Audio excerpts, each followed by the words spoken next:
Hello and welcome to the Sherdog Radio Network preview for UFC 259 Blachowicz versus Adesanya.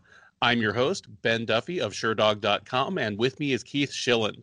Keith is executive producer of the Loudmouth MMA Podcast Network, as well as the Sherdog Radio Network, where he is host and creator of numerous shows, including MMA Past, Present, and Future, and, of course, the Schillen and Duffy Show. Keith, how are you today?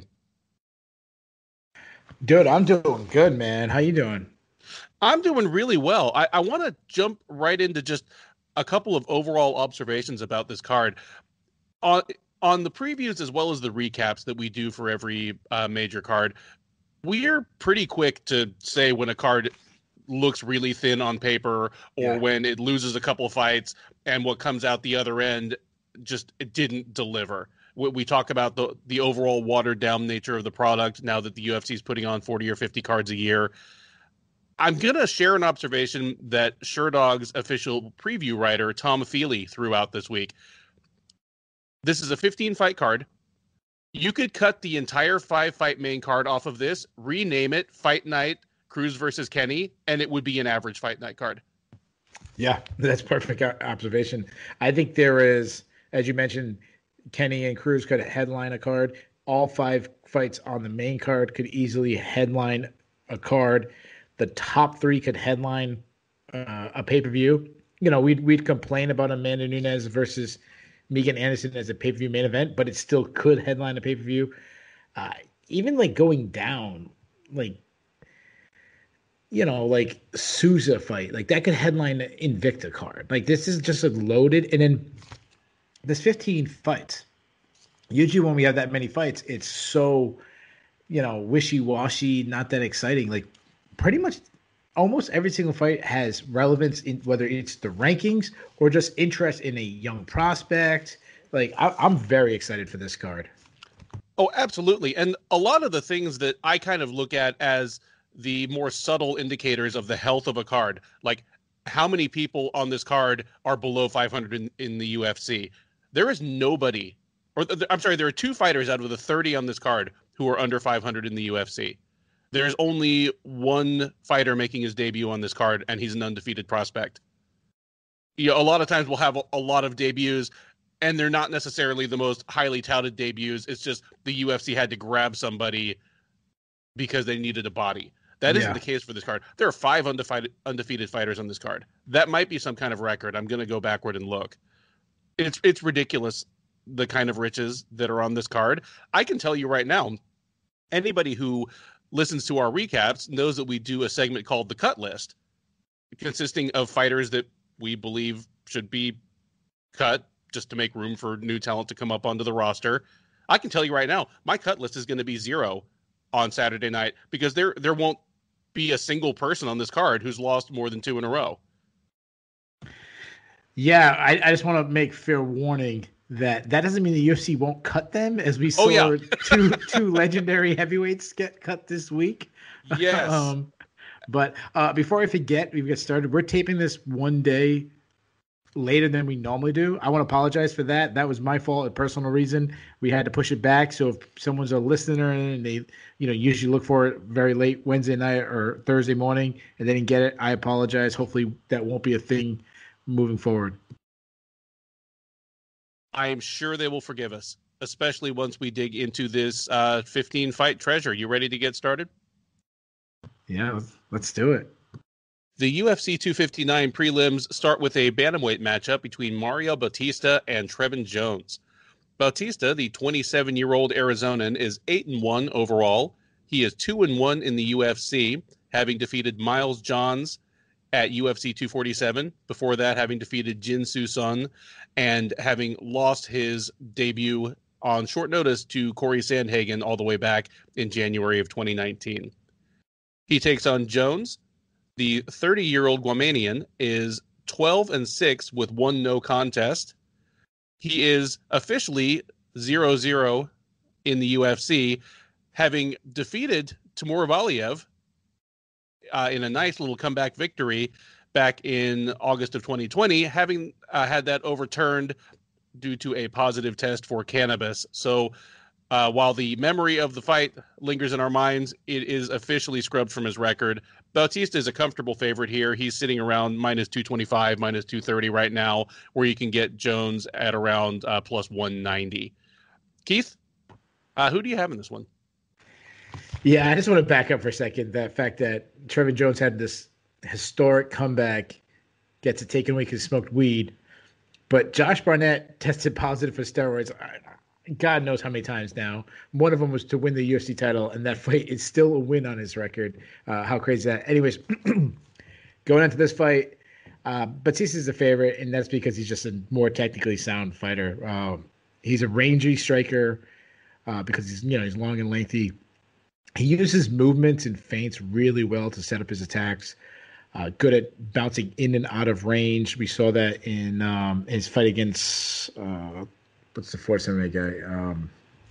Miles Johns. Miles Johns. Sorry, I apologize. Already starting with me. Can't think of names. I'm terrible at this. He's good at cutting different angles when he's blitzing. It's never like the same straight on. It might be like he might blitz and sidestep real quick.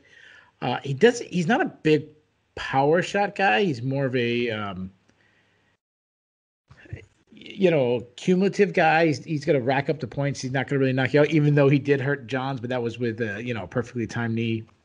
He has been hurt to the body. I mean, even I'm trying to think of a fight where now I'm trying to remember because there's a lot of notes for these ones, so I don't remember which fight it was that I wrote down. He was hurt to the body. Good in the clinch though. I really like his clinch though. I like his creativity, as we said, the step in knees, the flying knee hit on Miles Johns. A weak offensive wrestler, but actually, I'd just say a weak wrestler, or like not a great defensive wrestler. But when you take him down, he has really improved his ability to get up. Like he fights to get himself back up. Move over to John Jones. Excuse me, I almost said Trevin Jones. Southpaw. He's a counter striker. He's got some fast hands. Really nice straight left. His counter right is probably his best punch. It's the one that he actually floored Timo Valiev with, and he kept looking for it in the fight. He does keep his hands very wide though,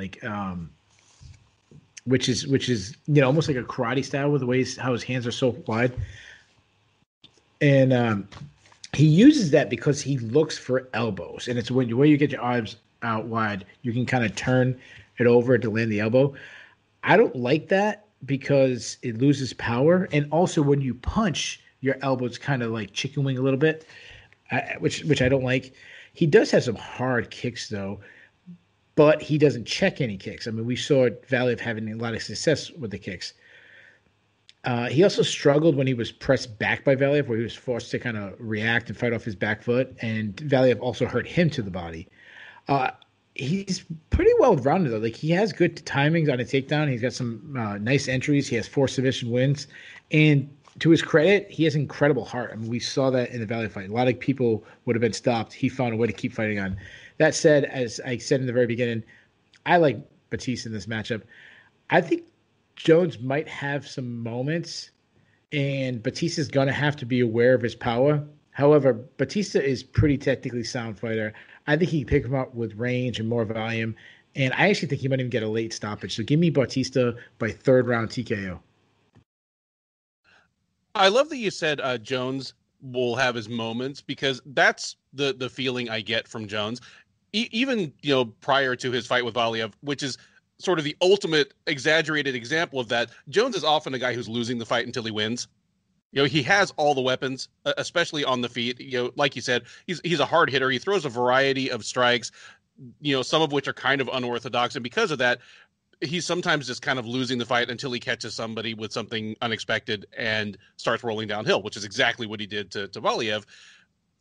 A year or two ago, I might have called this an upset special waiting to happen, because Bautista was a lot more kind of aggressive and wild early on in his career, certainly in Combate, and the Sandhagen fight was a little too short to really tell. Plus, Sandhagen's a top 5 fighter, but at this point, I like Bautista just to be patient, not get drawn in to the kind of wild exchanges that Jones wants and needs in order to win.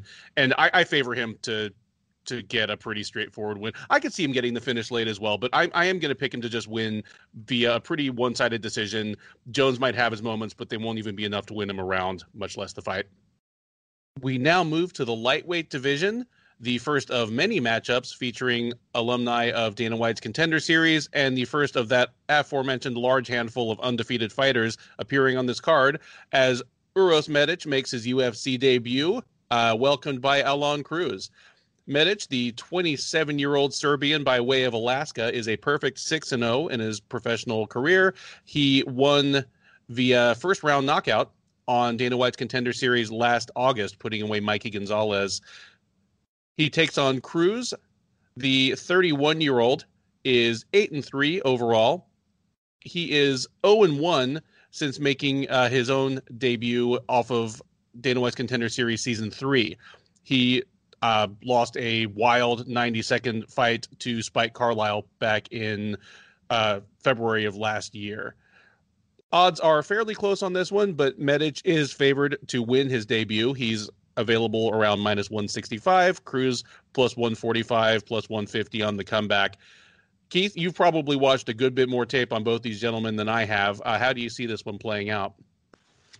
Yeah, these are Contender Series guys, so I've seen a lot of them. Not that high on either guy. They weren't guys that jumped off the page at me when I watched them. They weren't guys when I think back of seasons that jump out. I'll start with Medish. He's not a great athlete, but he's very big. He's just a large lightweight. He's extremely long and lengthy, which is funny when I say, because when I talk about his opponents, he's even longer. He's a southpaw. He's a kickboxer. He's actually a lot of kickboxing experience. He's an accurate striker. I'd say he has plus power, not crushing power. Tons of kicks, and I like that he kind of reverses what we're used to in the fact that he kicks and follows with punches a lot instead of people punching and then following with kicks. He likes to kind of kick you, try to get you to force drop your hands, and then he comes over the top with shots. Just something that we don't see a lot, so it actually lands for him. His body kicks and leg kicks took out Mikey Rose in the Contender Series, so that was really nice to see, especially because that was a step up in competition, because this is a guy at Alaska Fighting Championship kind of feasted on low level, so it was nice to see him actually get a quality win. Takedown defense, though, is a major issue. He gets taken down fairly easy, and then he kind of lays on his back instead of scrambling to his feet. Because he is a submission threat off his back, he attacks kind of a leg specialist. Like, he'll go for knee bars, heel hooks.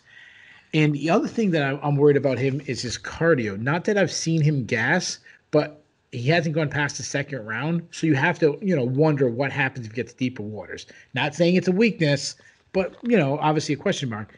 We'll go to Cruz. When I just talked about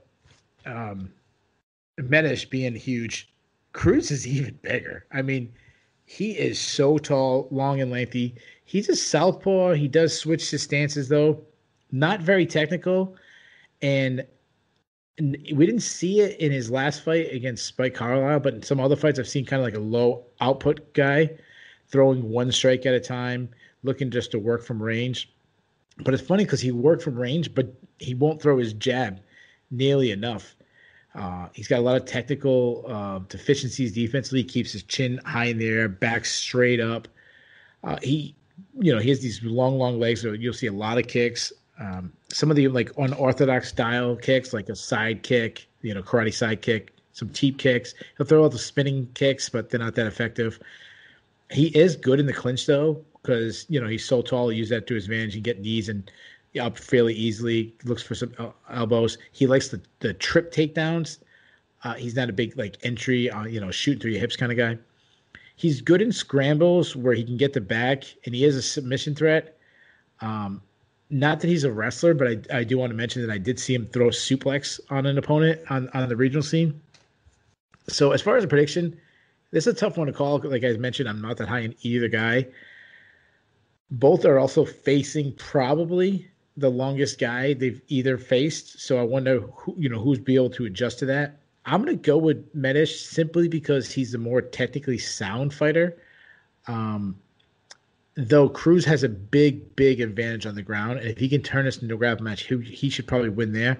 I'm like 50-50 on this one. I'm very split. So this is no confidence, but give me Medic and I'll say by split decision. In looking at this fight, I went through pretty much the same thought process that you kind of laid out there. Uh, Medic has, yeah, he looked good against Gonzalez on the Contender Series, but that was a really short fight. And before that, in AFC, he was, as you said, not facing the highest level competition and didn't even drop down to lightweight until I think his last fight there. I mean, he's fought more times at welterweight than at lightweight, I believe. So I think it's fair to call the cardio into question, or just question what it will look like after that cut, you know, if he has to go into the third round, which it sounds like you're favoring to happen. So am I. I don't see a finish here necessarily. Medic's takedown defense is definitely a liability, but Cruz is not the guy who's going to test that, I don't think. I think this fight might end up on the ground, just off of one guy being hurt or some guy just taking an opportunistic, you know, trip or throw out of the clinch. But Cruz won't pursue the takedown. I think, I mean, I think Cruz is happiest as what you've described as an all the way out or all the way in striker. He likes to be an out striker. He also likes the clinch, even if Spike Carlisle made him pretty uncomfortable there. I just think he's going to be able to dictate a little more than Medic where this fight takes place, and more of it will take place in his comfort zone. So, I mean, give me Cruz by decision, but I'm open to being really surprised here because, again, as you said, these are two guys that have not been tested against super high-level competition, and they might be not only the lengthiest opponent each other has faced, but maybe the highest-level opponent each other has faced, except for Cruz's loss to Carlisle. Next up on the UFC 259 prelims, it is women's strawweights as Livinha Souza and Amanda Lemos prepare to square off. Souza, the 29-year-old Brazilian, is 14-2 overall. She is 3-1 in the UFC since joining from Invicta. She defeated Ashley Yoder last August at UFC 252. Prior to that, she lost a unanimous decision to Brianna Van Buren at UFC Fight Night Deuteronomy versus Ladd all the way back in July of 2019. Lemos, the 33-year-old from northern Brazil, is 8-1 overall. She is 2-1 in the UFC. She lost her debut at bantamweight to Leslie Smith back in 2017, took 2.5 years off, came back at strawweight, and has won 2 straight since then, defeating Miranda Granger and Mizuki Inoue. Lemos is a comfortable favorite. She's minus 225 right now, where you can get Souza around plus 190. I'll jump right out and say that I think this line is off. I think this line is pretty badly off. I was surprised to see Lemos as a 2-1 favorite. To me, I see this as close to a pick'em, but I can see why people would think Lemos is going to beat her. She's, I mean, she wasn't particularly underpowered at bantamweight. She is a burly bruiser at strawweight. It's kind of like a less accomplished version of what Jessica Andrade did, where Andrade was a fringe contender at bantamweight, dropped to strawweight and won the title just by, you know, punting people out of the cage. And Lemos is great at imposing her fight on the other fighter, slowing down fighters who want a frantic kickboxing contest. And I think, I mean, that's what she's going to try to do to Souza. I mean, Souza wants a frantic, she wants a frantic grappling match. I see her as a scrambler. I see her as, you know, just a really opportunistic submission artist. The question will be whether she can make that work on Lemos, whether she can get the fight to the ground, whether she can get it to the ground in the positions she wants. But, I mean, I see her being able to do so. I don't know if she will finish Lemos. You know, Lemos hasn't been finished, or I mean, she hasn't even lost at strawweight. But I like Souza in this one. Give me Souza by decision. I don't know if this is my upset special of the night, but I feel pretty strongly that Souza's got this one. I think she's going to have Lemos on the ground in at least 2 of the rounds, probably have her in some dangerous situations, and just win it on the scorecards. There you go, my man. That's a pretty hefty underdog pick. So if that's not your upset special, I'm looking forward to what is. I'll start with Polish power. Yeah. Oh, I was thinking Australia, New Zealand power in the co-main event, maybe. Megan Anderson by toe scratch of the cornea.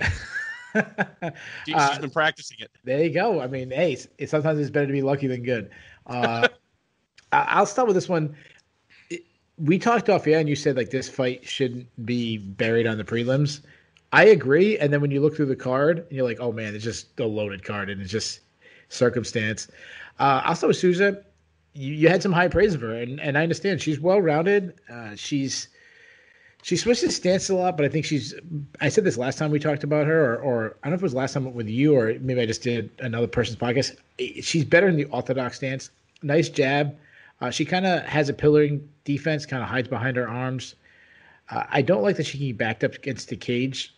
She throws inside kicks. She likes doesn't really target the calf. She more has that Makohuas, Pedro Hizo style upper thigh kicks. Solid wrestler, though, as you mentioned. Advances position. Her ground and pound is busy. I want to say it's good, but it's busy. She knows she has to get to the ground. But she's a BJJ black belt, serious threat from both top and bottom. The one issue I've always had with Souza is she's undersized, and she's probably an atom weight. She can kind of be bullied up a little bit. I also haven't seen major improvements since her days in Invicta. Like, there was a time when she was, one of the top girls in Invicta where I really thought that she might be someone to really jump into the top 5, maybe even be a title challenger, and I haven't seen that same girl. Like, she's still very talented, as you said. I remember when I watched the Brianna Van Buren fight, a girl who's also a little undersized, someone that I think she could have, even though I kicked Van Buren, someone I thought she could have been more competitive, and I didn't like her IQ. Like, she didn't change it up at all. She wanted to play this outside kickboxing match, and Van Buren didn't have anything to do with it. She wanted to close this, wanted to get to the clinch, and she didn't make any changes in that fight, which bothered me. And I think I might have said that last time when we talked about her. Moving to Lemos. Lemos is very athletic. That's the first thing that jumps out to me. She also switched his stance. She's explosive. She explodes off her back foot. She springs off of it. Fast hands, tight hooks. Though they do kind of come a little low, she kind of throws a little from her hips. She reminds me a lot of Thiago Santos, who's fighting later on in the card, like a female version. A lot of feints, good power. I mean, she knocked out Mizuki Inoue in the last fight, which you don't see, women's strawweight often. Hard kicks. One thing I didn't like, though, is even though she's big and she's strong, there was times when Inoue, who, it wasn't that close of a fight, but Inoue was able to push her against the cage and kind of hold it, and she would get out-muscled, which was like, well, that was surprising. Though when she was in that clinch, she was landing some nice elbows in there, so maybe she thought she was winning in that exchange, so maybe that's why she was not, pummeling underneath and kind of turning her. She was kind of sitting there. And she did have a judo throw. I've actually seen her that day before, so she likes little trips in there. Good ground and pound herself. Souza's going to have to make this a wrestling match, and I can see that avenue of victory. I just don't think she's going to be able to, because Lemos is not only is Souza undersized, Lemos is big for the weight class. I actually think she can match her speed, and she might even be the faster one.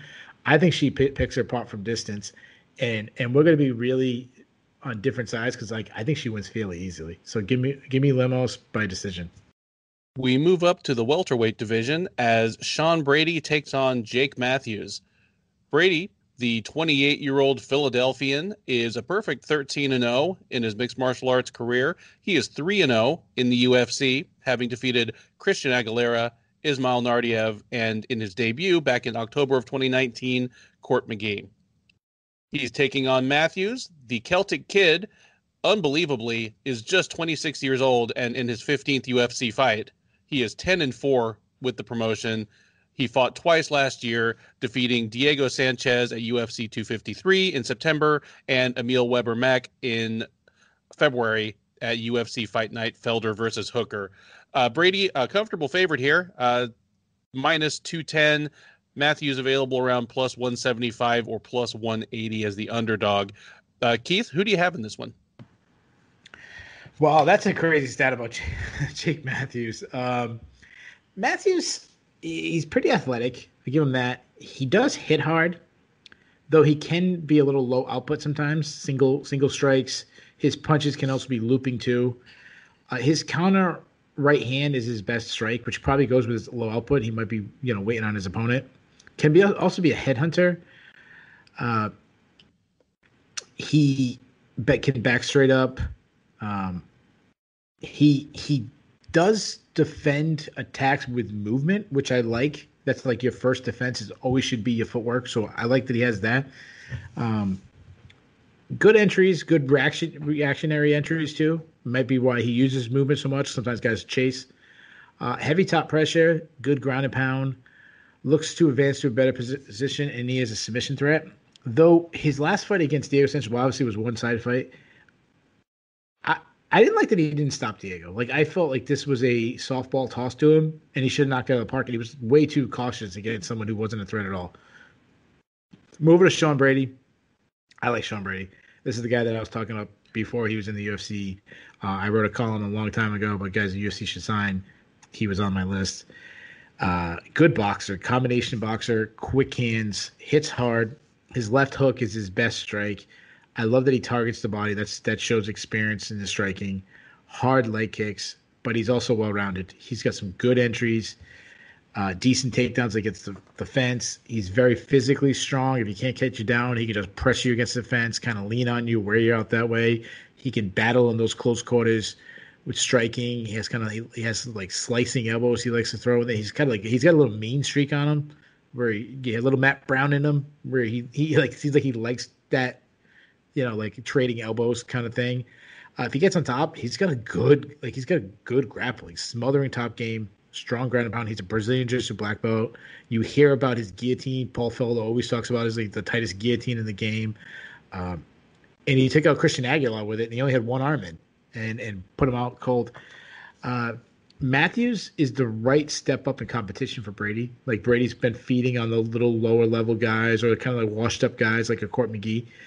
So I think it could be a good test, but I think Brady's going to pass this test with flying colors. I think Brady is better everywhere. I think he beats him up on the feet. I think he can. You know what? I'm going to say it because Paul Felder keeps talking about it.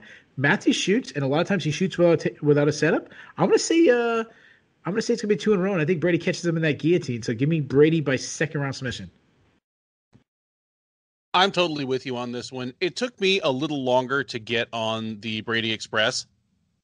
I didn't even strongly favor him to beat Court McGee in his debut back in 2019. I was wrong, and he has looked he's looked better in each of his 3 UFC appearances. I mean, he got the finish over Christian Aguilera, but even before the finish came, he was looking better than he had against Nardiev, and he looked better there than he had against McGee. He is definitely developing in a way that Matthews, frankly, kind of hasn't. I was as shocked as you were when I realized that this is Jake Matthews' 15th UFC fight, because I still feel as though he's that 20-year-old kid who, oh man, he's going to turn the corner any minute, and he's really not turned the corner. He still has the same basic tool set that he had 10 fights ago, and it's still, good enough to win more than he loses. He's 10-4 in the UFC, but I agree with you that his last 3 fights, Rostam Akman, Emil Mech, and Diego Sanchez. Akman and Mech are both out of the UFC, just kind of washed out as not being quite UFC level. And Diego Sanchez, by all rights, should be out of the UFC, but obviously they're never going to cut the dude. Matthews should have styled on these people if he had developed any, in the last 4 or 5 years, and he hasn't.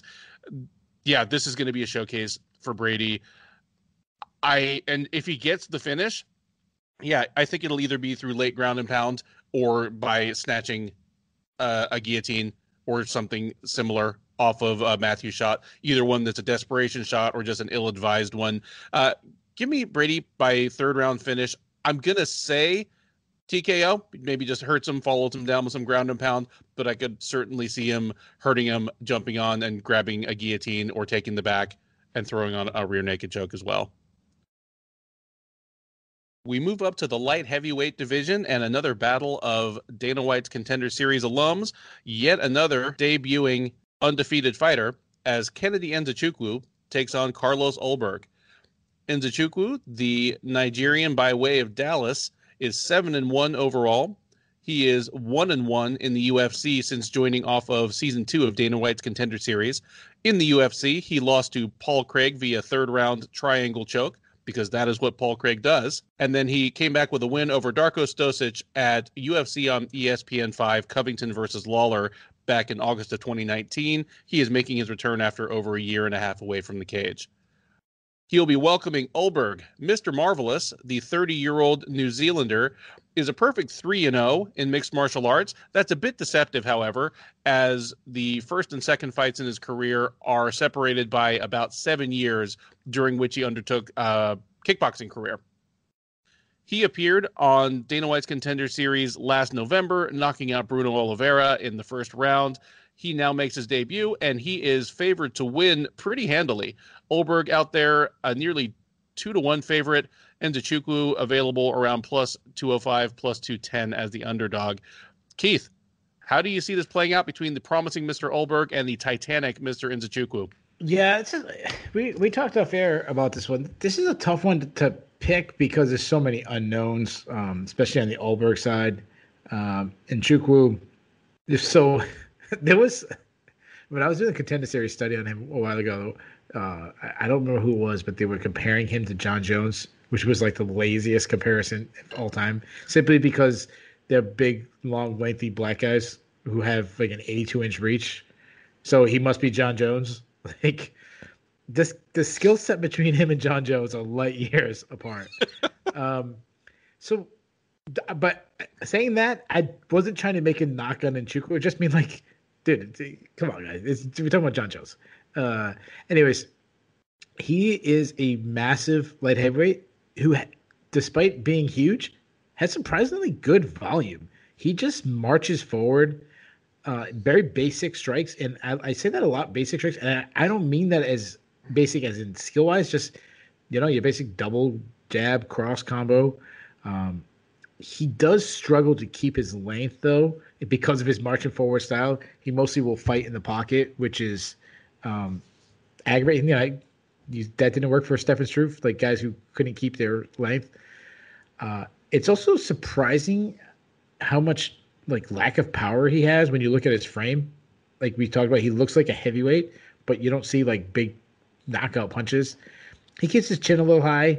He lacks head movement, kind of pillars for defense, which I think the pillar is like the lowest level of defense if we're going up the range. I like his front kick though. I like his step in knees. Clinch is a strength. He likes like a plum style clinch where you just go lock onto the back of your head, knees and elbows in there. Can sneak in a takedown, though I wouldn't call him a wrestler. But if he's on top, heavy top pressure, good ground and pound, he kind of just throwing elbows and hammers from down. He just has that like big guy ground and pound that just, if you're built like him, it's gonna work. He's not a submission threat. His takedown defense is bad. We saw that again in his last fight against Stoisic. Though he's good at getting back up because he's just big and strong, and his cardio is good. Move over to Ulberg. I said this when I did the Contender Series preview. I have very limited coverage of this guy, and even adding in the Contender Series, he's still a major unknown. He's only 3 fights, though he does have a lot of high-level kickboxing experience, which obviously you like. Very athletic. I like how calm he is. He kind of has a little Adesanya feel to him in that sense, where they both they don't seem tensed up at all. Their arms are loose. He's fast. He's accurate. Uses a lot of feints. Good with both hands. I mentioned to talk about his feints. He feints with his hands. He also feints with his hips, which I've talked about. I really like when guys do that. Good power. He really understands distance. Knows how to kind of land from outside. He keeps his right hand glued to his head in a high guard type defense. Good kicks. He likes those John Jones oblique kicks. So there you go. I mentioned John Jones with both these guys now. I haven't seen anything except for one fight where his ground game was tested and he did stuff takedown attempts, though I didn't see anything offensively. This is a battle between two fighters from like two of the best teams out there, which I always find interesting, Fortis MMA and City Kickboxing. I'm going to go with Ulberg with less than zero confidence, simply because he appears to be an elite striker, and Nzechukwu doesn't look elite anywhere. Ulberg's ceiling appears so much higher, but it wouldn't surprise me if Nzechukwu beats him because he's still kind of learning on the job. But I think he catches Nzechukwu. I'll say he catches him in the second round, and I'll say Ulberg starts the night for City Kickboxing off to a bang with a second round TKO. Unlike you, I've never been one to scout the Contender Series in advance. So unless somebody appearing on the Contender Series is someone I've seen a lot of because I follow their regional promotion, it's often the first time I see them. So the first time I ever saw Kennedy and Nzechukwu fight, it was actually his second appearance on Dana White's Contender Series when he beat Dennis Bryant. So I really knew nothing about him other than what I heard from the announcers and what I saw in the cage. What I saw in the cage was he basically beat the dude with nothing but head kicks. And he called a blow to the back of the head on himself and kind of backed away, and Herb Dean had to assure him that it was okay to keep fighting. And my thought was, does this guy not know how MMA works? Is he that new? Is he too nice to excel in this sport? It was a pretty funny experience. My first experience seeing Kennedy and Nzechukwu. Obviously, neither of those are the case. He has all the strengths you mentioned. He is, I don't know for a fact, but he must be the biggest light heavyweight in the UFC in terms of just height, wingspan, and walking weight. He's right up there with Johnny Walker in just the how does this guy even make light heavyweight category. The little I've seen of Ulberg, I do just think he's going to be a much niftier striker. I think this is a matchup that's being made to showcase Ulberg. I think the UFC must think it has something on its hands here. Nzechukwu has plenty of potential, plenty of room to still improve. He's very young, but this is going to be Ulberg's night. I have Ulberg by knockout as well, and I'm going to say second round as well. We now move up to the men's flyweight division, where the veteran Tim Elliott takes on Jordan Espinosa. Elliott, the 34-year-old product of Glory MMA and Fitness, is 16-11-1 overall. He is a slightly deceptive 5-9 in the UFC, having taken on almost pure top 10 competition from the time of his debut. He's actually a former UFC title challenger, having won the right to contend for Demetrius Johnson's flyweight belt as the winner of the 24th season of The Ultimate Fighter. He'll be taking on Espinosa. The 31-year-old is 15-8 with one no contest overall. He is a two-time alum of Dana White's Contender Series and is 2-3 in the UFC since joining off of his second try on the Contender Series. Espinosa is a slight favorite. He is available at -125 as of the time of recording, where Elliott is out there at even money, or you can even find him at +105. Keith, how do you see this one playing out? Well, this is an interesting matchup, as is always with flyweights. I think this is, you just mentioned the line being extremely close. That's how I think the fight's going to play out. I'll start with Tim Elliott.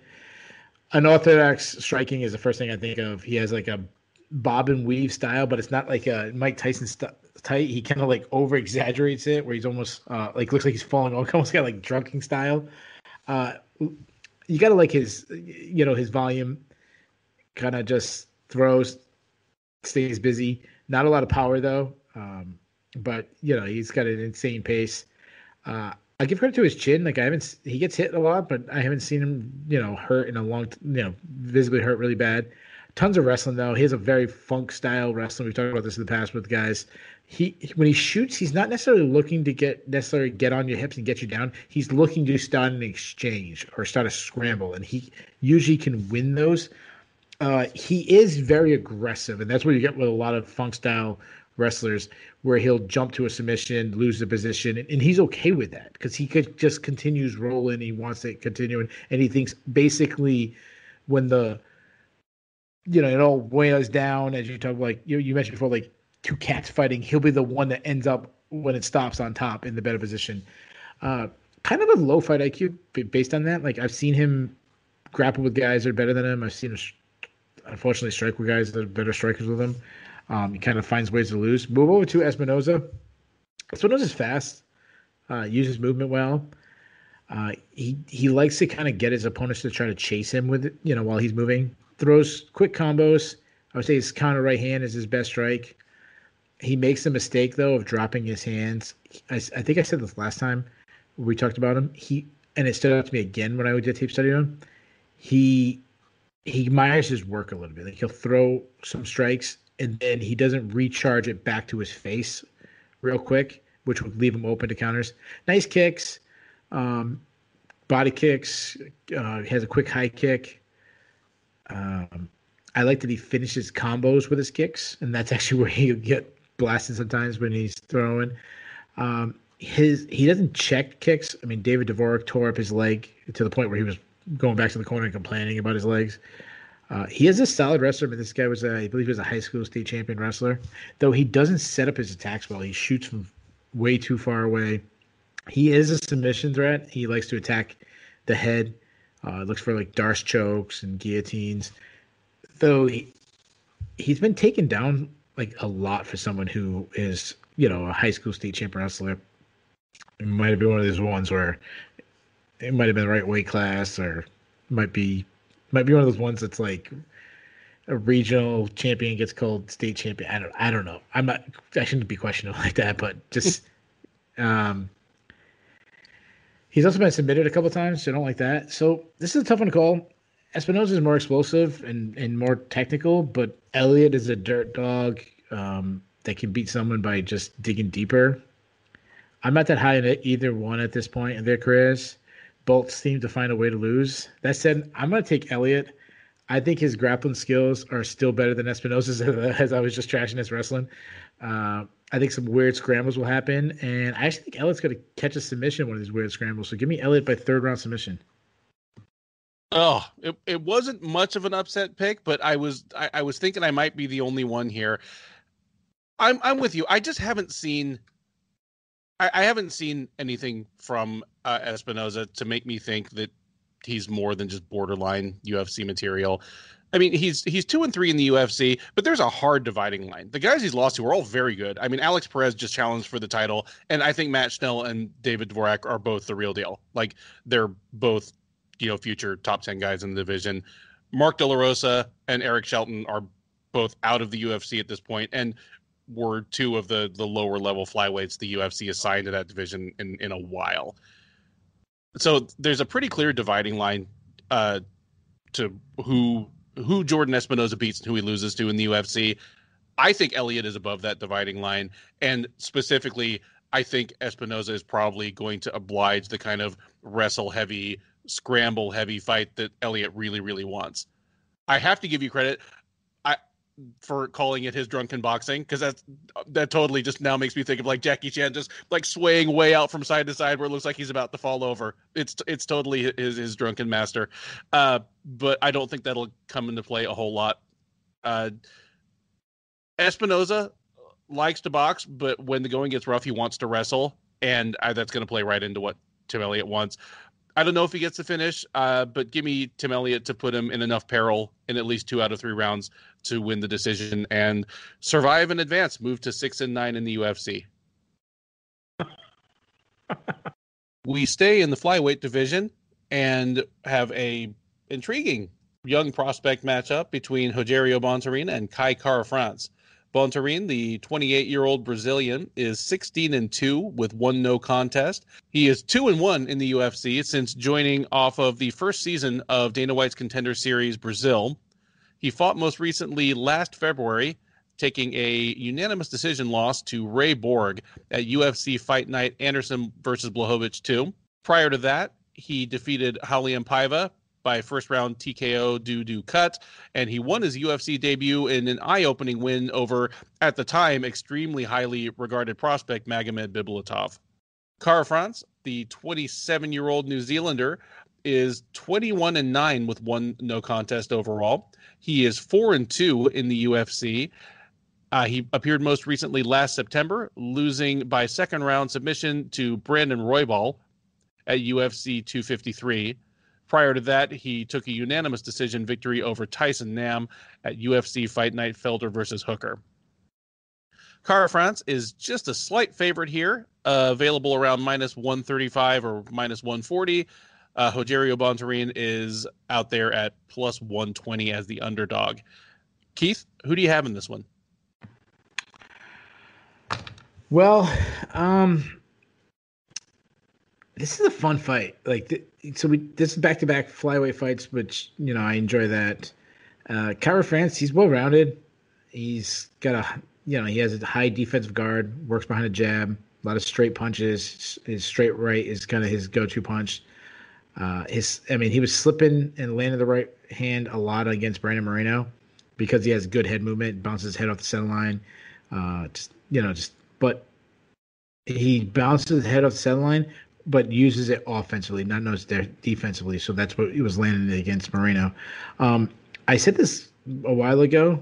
He's been developing this Robert Whittaker slipping high kick, where he slips to one side, like we were just talking about him head movement, and then throws a high kick on the other side. And it works for Robert Whittaker. I think it can eventually work for Kara France. Calf kicks is another thing that he likes to target. He doesn't like pressure, though. He likes being the bull. Brandon Moreno was a good example of that, kind of forced him on his back foot. Good in scrambles, though. Solid takedown defense. When you do take him down, he has a little unorthodox style where he might not necessarily sprawl.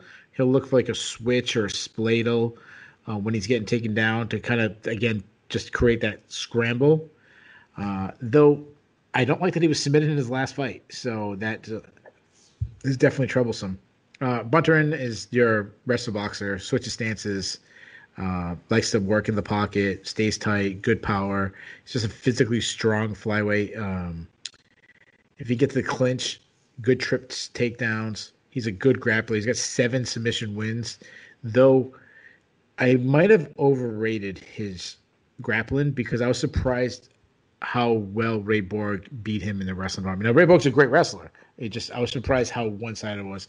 This is a tough one. If you asked me before the Ray Borg fight, I would have felt very confident in taking Bontorin. I'm not so sure now.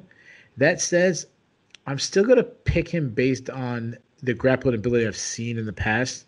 I think he might be able to take Kara France down and win a very close decision. Now, I've taken back-to-back upsets with my flyweights. So I'm going to call this a double upset special because they're both in the same weight class. So I'm putting them together. If one of them don't hit, then I'm not getting my upset special. So I'm putting them as a parlay, Tim Elliott and Petr. I'm not saying parlay is bet. I'm just doing it for fun. Do not bet because rule number 1 of betting is never bet on Tim Elliott. But for the hell of it, this is my upset special. Both of them parlayed. Oh, that is outstanding. I feel this the same way you do here, because if you asked me before the Borg fight, I would have said Bontorin is exactly the kind of guy that will beat Kara France. Like he can do the exact things that Brandon Moreno and Brandon Royval did to beat Kara France. Just Borg was so much just stronger and sturdier and able to dictate the wrestling that it gives me pause. Now, Kara France's other thing is he will initiate the wrestling if he's stung. I mean, that's how Brandon Royval beat him. He hurt Kara France. Kara France went for a bad takedown and Royval got the guillotine. But I don't know if Rogerio Bontorin has enough to offer on the feet to put Kara France into that kind of situation where he's going to shoot for a desperation takedown. And Otherwise, I think this only becomes a scramble fest if Car France really wants it that way. I think this stays on the feet. I think Kai Car France wins basically a kickboxing match. As much as it would be fun to see it go the other way, give me Kai Car France via decision. Rogerio Bontorin, he's kind of in prove it mode for me. We will go back to the well of men's flyweight one more time as multi-time title challenger Joseph Benavidez takes on Askar Askarov. Benavidez, the 36-year-old, is 28-7 overall. He is 15-5 in the UFC. He is 20-7 if you combine his UFC and WEC runs. He's taking on Askarov. The 28-year-old Dagestani is 12-0 with one draw. He is 2-0 with one draw since joining the UFC. That draw coming in his UFC debut against Brandon Moreno back in September of 2019. Since then, he has won 2 straight via unanimous decision over Tim Elliott last January at UFC 246 and Alexandre Pantoja at UFC Fight Night Benavidez versus Figueiredo 2. This one is close to a pick'em, but Askarov right now is just barely in the minus money. He's minus 115, minus 120. You can still get Joseph Benavidez at even money as of the time of this recording. Keith, Joseph Benavidez, clearly he's in the final act of a storied career. One of the greatest fighters never to win a major title. He's lost 2 straight, but they're both against Davis and Figueiredo. Is his back against the wall in any meaningful way here? Yeah, I think that's absolutely the case. He's 36. He's 36 in a weight class that isn't known for aging fighters. I like what you mentioned, saying one of the best fighters to never win a title. It's sad that I think I've come to the conclusion that he'll never will. He's got 2 losses to the champion. One was a little controversial because of the weight and everything, but the competition in the match was one-sided. So he's got 2 losses to the champion. He had 2 losses against Demetrius Johnson when he fought for the title. He's always come up short. And then he can't move up a weight class. He's undersized. We've seen that before. He's and it's a better, more stacked division already. So yeah, he's got his back against the wall. If he loses 3 in a row, I wouldn't be surprised if we see retirement. Now, I'm assuming you want me to stop breaking this down. Okay, all right. I don't know if you want to answer it yourself. So Benavidez, I would say he's legendary for how well-rounded he is. He's always been one of the guys. If I ask you, is Benavidez a better grappler or a better striker? He's one of the guys who's really hard to answer that question. And I think if we had 10 people, we'd have 5 different answers. Or 5 on 5, I should say. He can fight from both stances, though. On the feet, I think he's lost a step a little bit. That's crucial for a guy that has always, relied on hand speed. That's always been kind of the thing with Benavidez. He's a counter striker. He does throw combination, which is good. Though I've noticed with it, they stopped becoming a little bit more looping. And I'm also worried about his chin. He was hurt by Figueiredo in 2 fights in a row. Obviously he was choked unconscious, but I think he was dropped 3 or 4 times in just that short fight. We didn't see, much on the ground where he could be offensive because he was kind of hurt by Figueiredo reaction. From the most recent I have seen him, he's great in scrambles. He was never much of a submission threat besides, the Team Alpha Male legendary guillotine. Though I'll give him some credit for his heart. He was able to escape on 2 really close rear naked chokes in his fight against Figueiredo. He doesn't always look for a takedown, but he can. He comes from a wrestling background. He cuts the corner well. Muro's Askarov, southpaw though, and I feel like I'm a breaking record. It's just something that just keeps happening. Everyone switches stances now. It's like everyone wants to fight from both sides. Though I think he switches stances because he's uncomfortable in the striking. He doesn't seem too comfortable. Throw some hard kicks, though. His last fight, he was getting backed up against the fence, kind of forced to fight off his back foot. And that's because he backed straight up to avoid shots. His wrestling is really good though. Great entries. He's also very like strong. If he just gets a hand like wrapped around your leg, he's gonna lift it up and take you down easily. He's also relentless with this. Like he'll shoot 30 times to get the takedown. Great top control. He's hard to submit. Pantoja, who's a very high level grappler, had several submission attempts on him, couldn't finish him in the fight. So as far as a prediction, I think Benavidez is. I don't think he's done on the feet. Like I don't think it's a weakness. I think he's got to have to do a little bit of like an Alistair Overeem adjustment to kind of watch that chin. I think he's lost some speed. I think he's a little chinny. However, Askarov really isn't the guy in the feet to kind of expose that. He's going to try to wrestle him. And Benavidez is probably still the better striker at this point. Askarov's going to try to wrestle him. He'll probably get a takedown or two. However, Benavidez is always good at scrambling. He's good at finding ways out.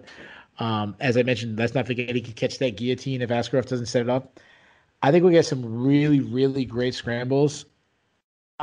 Pre-tape study, I was taking Askarov. Post-tape study, I still think Askarov has a lot of improvement he needs to do in his striking. I think he's pretty one-dimensional. And I don't know if Benavidez is that washed up where it is.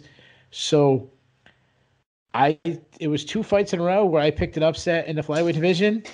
Let's add to the parlay. Let's throw Joseph Benavidez in there. We'll have a 3-way upset special. So 3 upsets in a row in the flyweight division. Give me Joseph Benavidez to fight off the retirement talk and get a decision.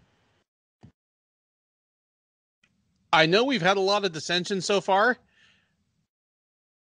I mean, before I even get to my actual pick, we both kind of just said offhand how, Benavidez is one of the most accomplished mixed martial artists ever not to win a major title. But even beyond that, just a lot of what the guy has done is pretty remarkable.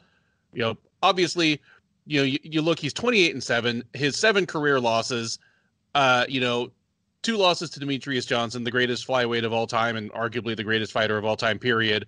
2 to Davison Figueiredo, the second greatest flyweight of all time, probably at this point. And 2 to Dominick Cruz at bantamweight, who at that time was the greatest bantamweight of all time. And then the 1 really close loss to Sergio Pettis. So that's the one side. The other side is, on the win side, he has beaten everyone else. Jussier Formiga beat him twice. He beat Henry Cejudo, and he beat him like not like he beat. Let me interrupt you.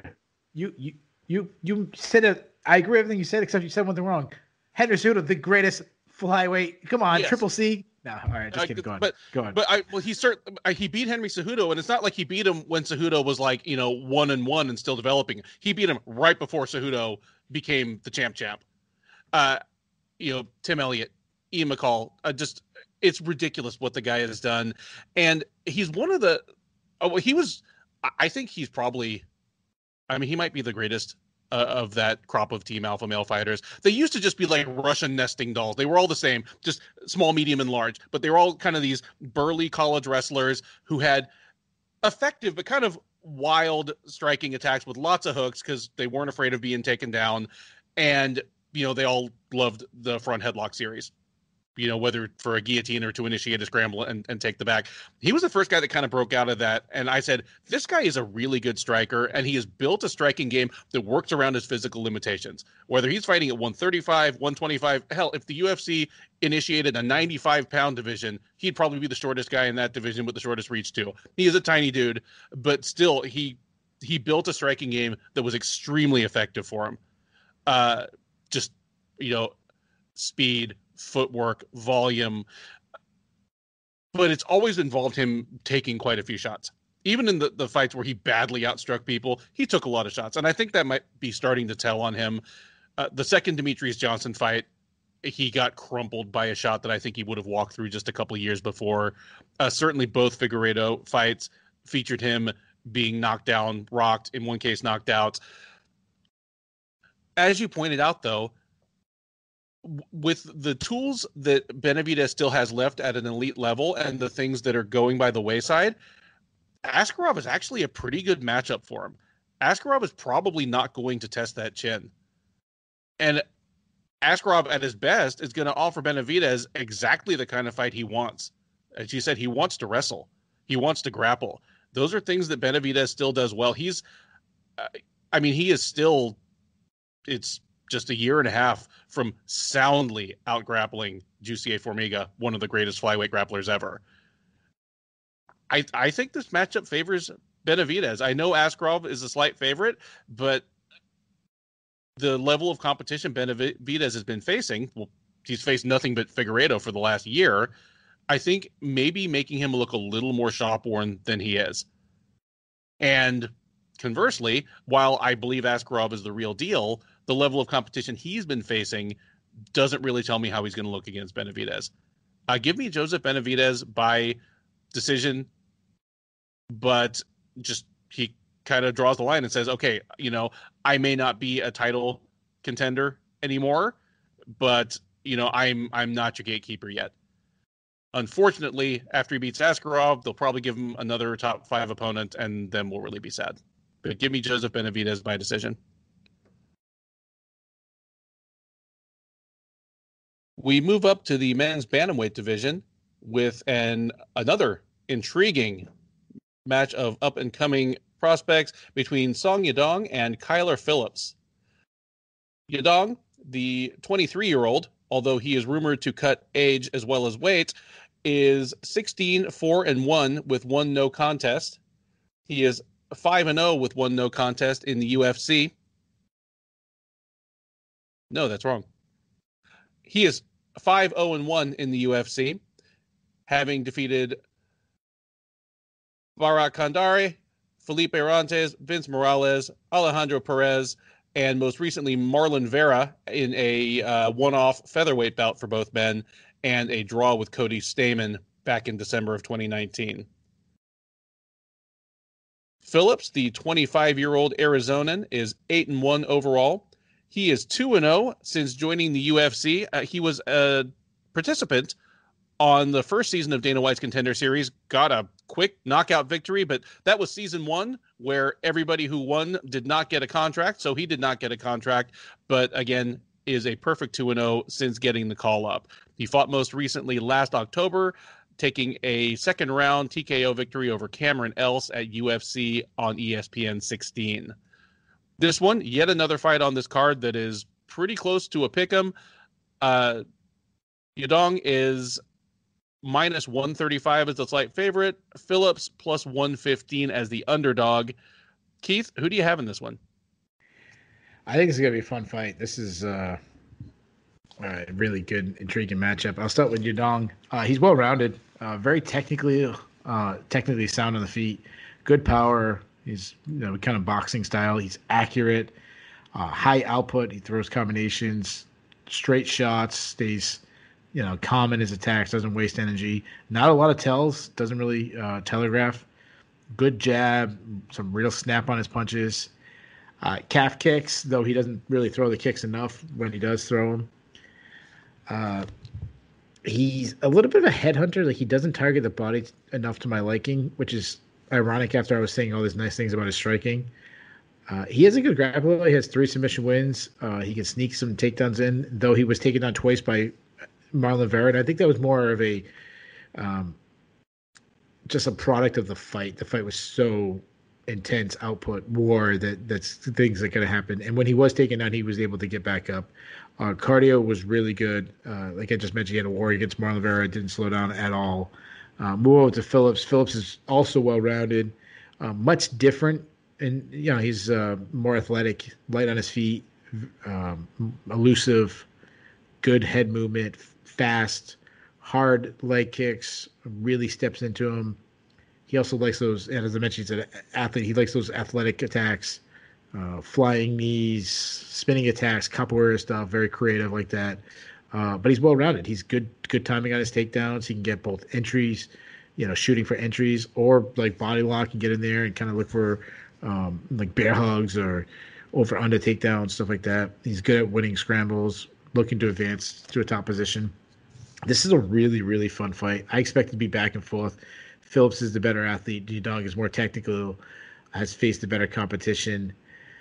Tough call. I think that experience will help. Like I've seen him beat better people, so I trust him a little bit more. So give me Young by decision, but I think this is such a fantastic matchup. I'm locking this in as my fight of the night. I think this is the one that's gonna win the award.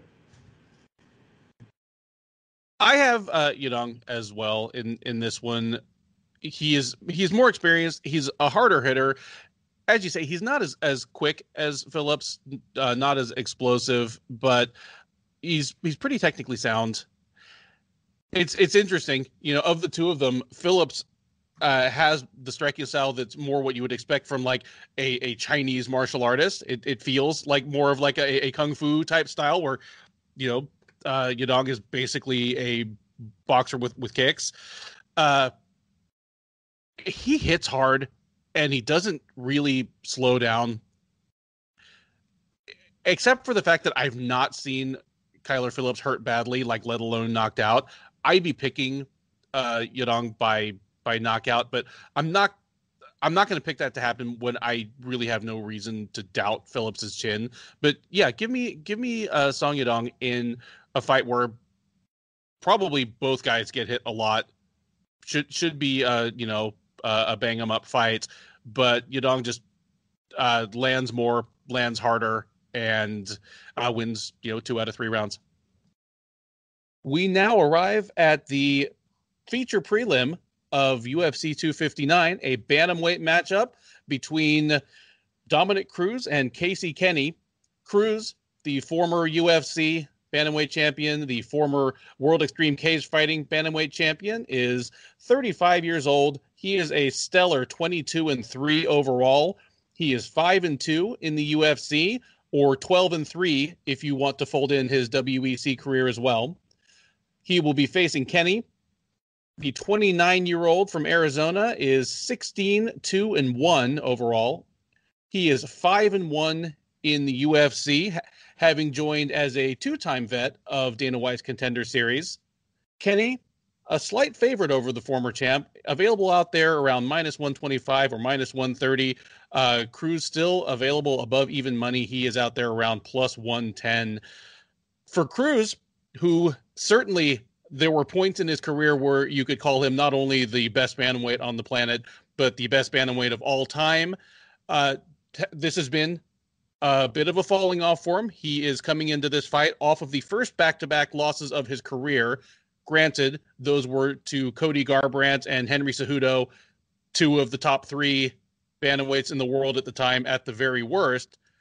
But nonetheless, as he comes to face Kenney now, Kenney is currently unranked by Sherdog as well as in the UFC's official rankings, making this the first time in well over a decade that Cruz will be taking on an unranked fighter, and he is not even the favorite at that.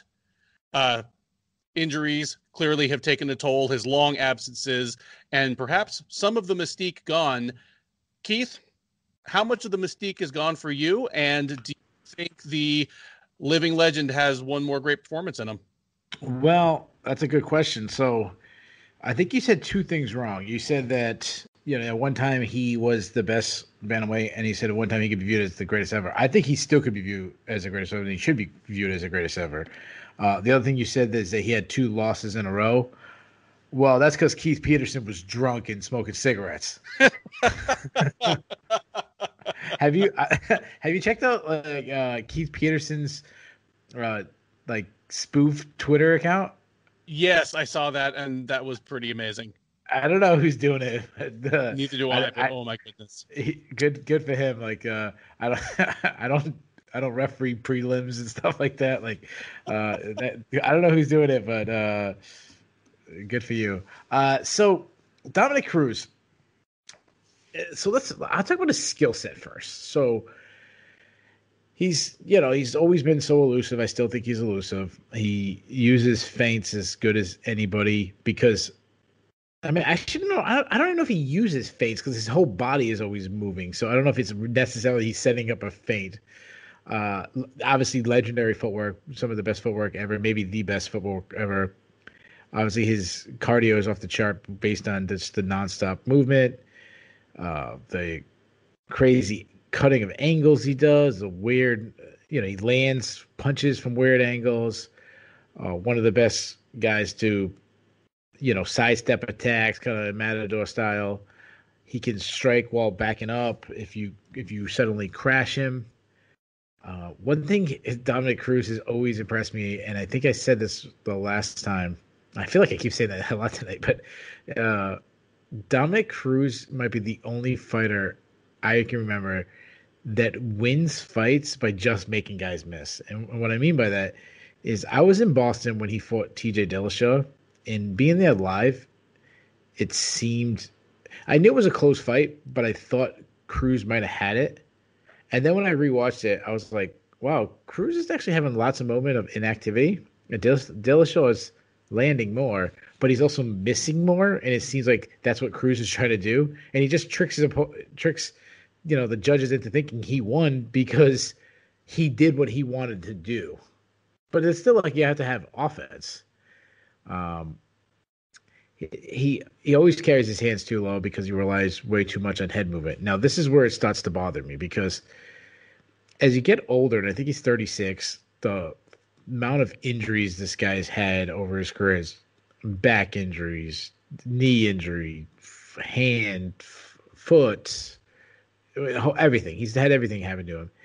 So besides getting older and having a lot of wear and tear and coming off 2 losses in a row, if you lose any kind of speed, especially head speed, punches that missed before will start connecting. And that's a dangerous game. I already mentioned that I thought TJ Dillashaw beat him.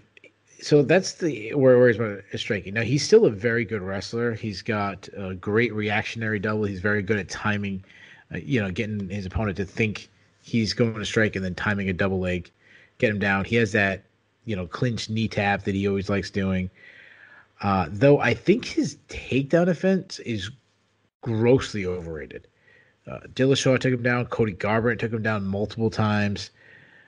Obviously, Henry Cejudo took him down, but Henry Cejudo obviously is Olympic gold medalist, so that's not too bad. But even back at UFC 199, your favorite picked him up and slammed him.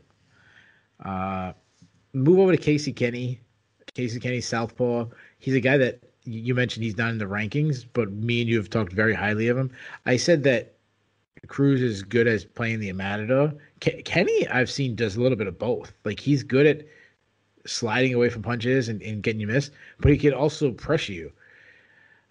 He feints well. He's got some fast hands. He does make the mistake of loading up a little bit too much, trying to land everything with power.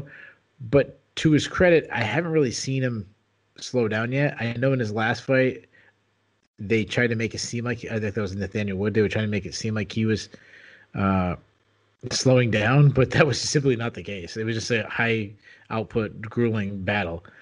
He had, against Alatong Haley, he had one of the best kicking performances in recent memory. I mean, he looked like a Mirko Cro Cop out there. He just kept throwing kick after kick and landing. His fade back left hand, he kept catching it on Nathaniel Wood in their fight. He targets the body, which I like. He's one of these guys that when he first came to the UFC, he wasn't really known for his striking, and he's made humongous leaps in his striking. He's a good wrestler. I would even say he's a great wrestler, which, I mean, he out-wrestled Ray Borg. At least had moments where he out-wrestled Ray Borg. And we already talked about Ray Borg's wrestling. And it's funny because Dominick Cruz criticized him in that match for his wrestling. And I talked to him this past week, Casey Kenney, on the MMA Past, Present, and Future show. Cheap plug right there. Go check out the interview. And he talked about that it's, a little personal because of, Dominick Cruz commentating.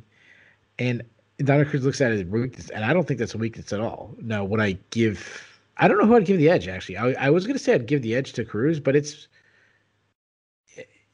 strictly wrestling match. Like, that's interesting. Casey's good at scrambles, and he also does well if you take him down, like he did against Murad Davashvili. He does a good job of getting back up. So as far as prediction comes, Dominick Cruz's last win was UFC 199.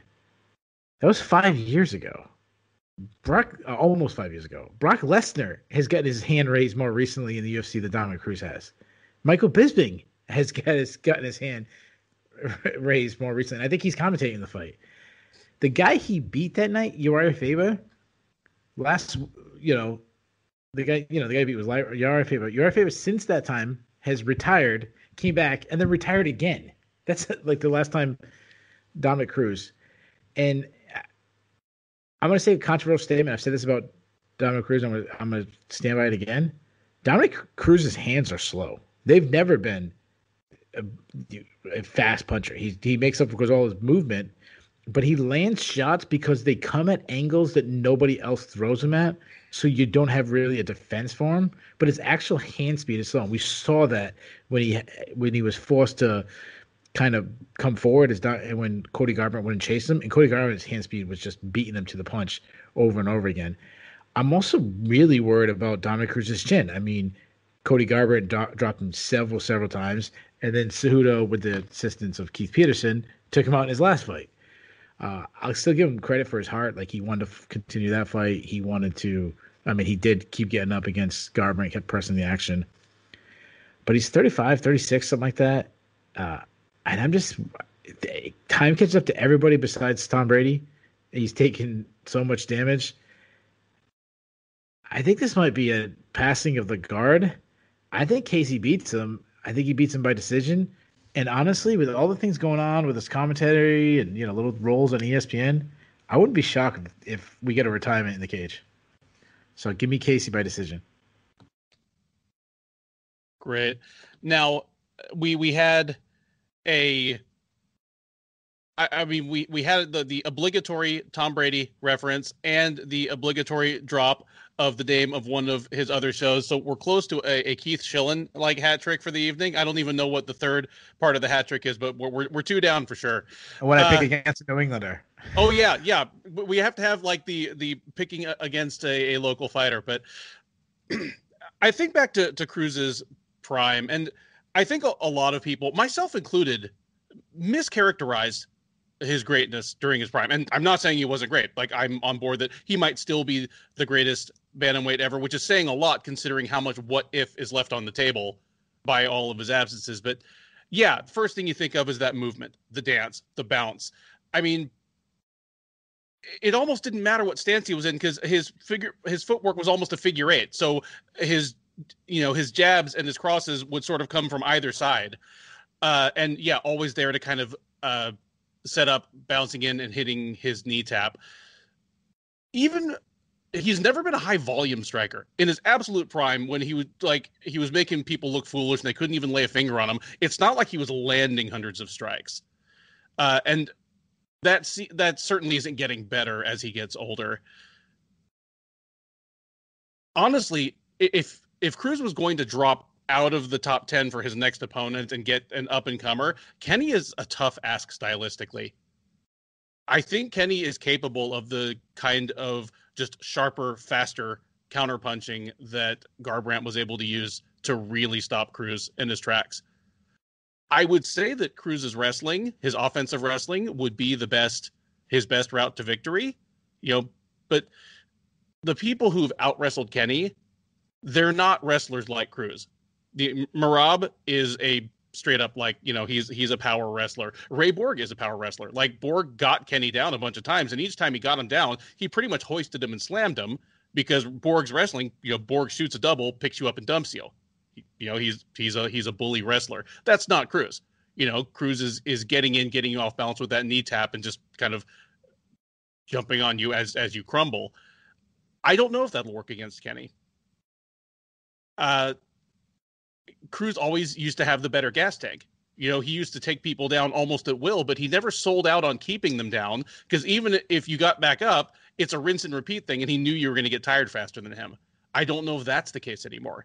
There's just too many question marks about Cruz, and Kenney the development of his game and his current strong points are just in the absolute worst places for Cruz to find a really straightforward path to victory. I'm with you on this one. I still think there are very good bantamweights out there that Cruz can beat, but like I say, stylistically, Kenney is a tough ask, and I think he is a guy on his way up. I don't think Kenney has peaked yet. He is not currently a top 10 bantamweight, but I think he's on his way there. And hey, maybe we'll even be having this conversation in the Sherdog rankings chat after this weekend. But yeah, give me Kenney in a pretty straightforward win. It won't be just as eye-poppingly just humiliating as Garbrandt, like doing the Ali shuffle in front of him just after styling on him for, 3 rounds. It won't be a finish like Henry Cejudo and Keith Peterson, teamed up on him for. But yeah, like Kenney in an unquestionable unanimous decision. The UFC 259 main card kicks off with a light heavyweight matchup between Thiago Santos and Aleksandar Rakic. Santos, the 37-year-old Brazilian by way of Florida, is 21-8 overall. He is 13-7 in the UFC. He is 3-2 since moving up to light heavyweight back in 2018. His light heavyweight venture so far consisted of 3 straight wins over Eric Anders, Jimmy Manuwa, and Jan Blachowicz, followed by 2 losses. His unsuccessful bid for the title then held by John Jones at UFC 239 in July of 2019, and then a third-round rear naked choke submission loss at the hands of Glover Teixeira last November. He takes on Rakic. The 29-year-old Austrian is 13-2 overall. He is 5-1 in the UFC. In that time, he's defeated Francis Marbahoz, Justin Ledet, Devin Clark, Jimmy Manuwa. He lost a close split decision to Volkan Oezdemir at UFC Fight Night Edgar versus Korean Zombie back in December of 2019. Came back with a unanimous decision victory over Anthony Smith last August at UFC Fight Night 175. Rakic, the taller, the younger man, the slight favorite, is minus 150 right now, where you can get Santos around plus 130, plus 135. Keith, who do you like in this one? So, I just want to say, man, what a fantastic main card. I mean, we just finished the prelims, and it's a good prelim card, and the main card is incredibly stacked. Really, really important light heavyweight matchup. Santos kind of back against the wall. Rakic kind of soaring right now. With Adesanya fighting for the title, if he wins, that'll mess up, the division and this and that. But really, after Glover Teixeira, it's kind of wide open. So that's why this matters so much. So I'll start with the former title challenger, Thiago Santos. Obviously, we kind of know what we get with this guy. So explosive. Hits so hard. Switches stances because he has power on both sides. His straight left is really deadly, which is surprising because he's not very technical. He throws from his hips. He throws a lot of looping punches. He did, and it was early, and it's too bad that his knee gave out on him against John Jones because he really changed it up a little bit in John Jones. I think that might have surprised Jones because he wasn't springing at him with explosion. He started targeting John Jones's calves, and the very first calf kick he landed because it's Thiago Santos and he kicks like a truck. Add in the fact that calf kicks seem to be so much effective right now. His very first kick he landed on John Jones knocked him down. But in his last fight, we saw that really bad Thiago Santos come out where his takedown defense is bad. Now, he is a Brazilian Jiu-Jitsu black belt, but he really isn't. maybe I don't know. Maybe he's a Brazilian Jiu-Jitsu black belt with the Guion or something like that. But Glover Teixeira smoked him on the ground. It was passing his guard, cutting, moving position to position, going to mount. Not good. And we've seen issues with Thiago Santos on the ground before. Now, move over to Rakic. He's a good distance striker. Can also fight from both stances. He keeps his. It's funny. He has this double-sided thing going. He has his right hand. He keeps glued to his face, but his left hand he kind of lowers. He kind of sticks it out there, lowers. Reminds me of only guys from New England will probably remember this guy, but Peter Manfredo had this thing where he used to always it's a Manfredo thing where they kind of measure with the lead arm in boxing. He uses that dropping to throw an up jab, similar to what Floyd Mayweather does, where it comes from a like downward coming up. He most of his attacks, though, like I said, he switches stances. Most of his best attacks comes from his left side. So his left punches, his left kicks. That's the more dangerous side from what I've seen so far. He will back up a lot. He was doing it against Anthony Smith. He did it against Volkan Oezdemir. He tries, and he does that because he's trying to kind of plant his back foot and pull you into his power. So you're kind of moving forward while he's stepping in. Joanna Jędrzejczyk used to do this a lot. A good example of this was the Jessica Andrade fight for Joanna Jędrzejczyk. That's something Rakic tries doing. He had some really, really hard body kicks, destroyed Anthony Smith with calf kicks alone in his last fight. He's got good power, but not great power for light heavyweight.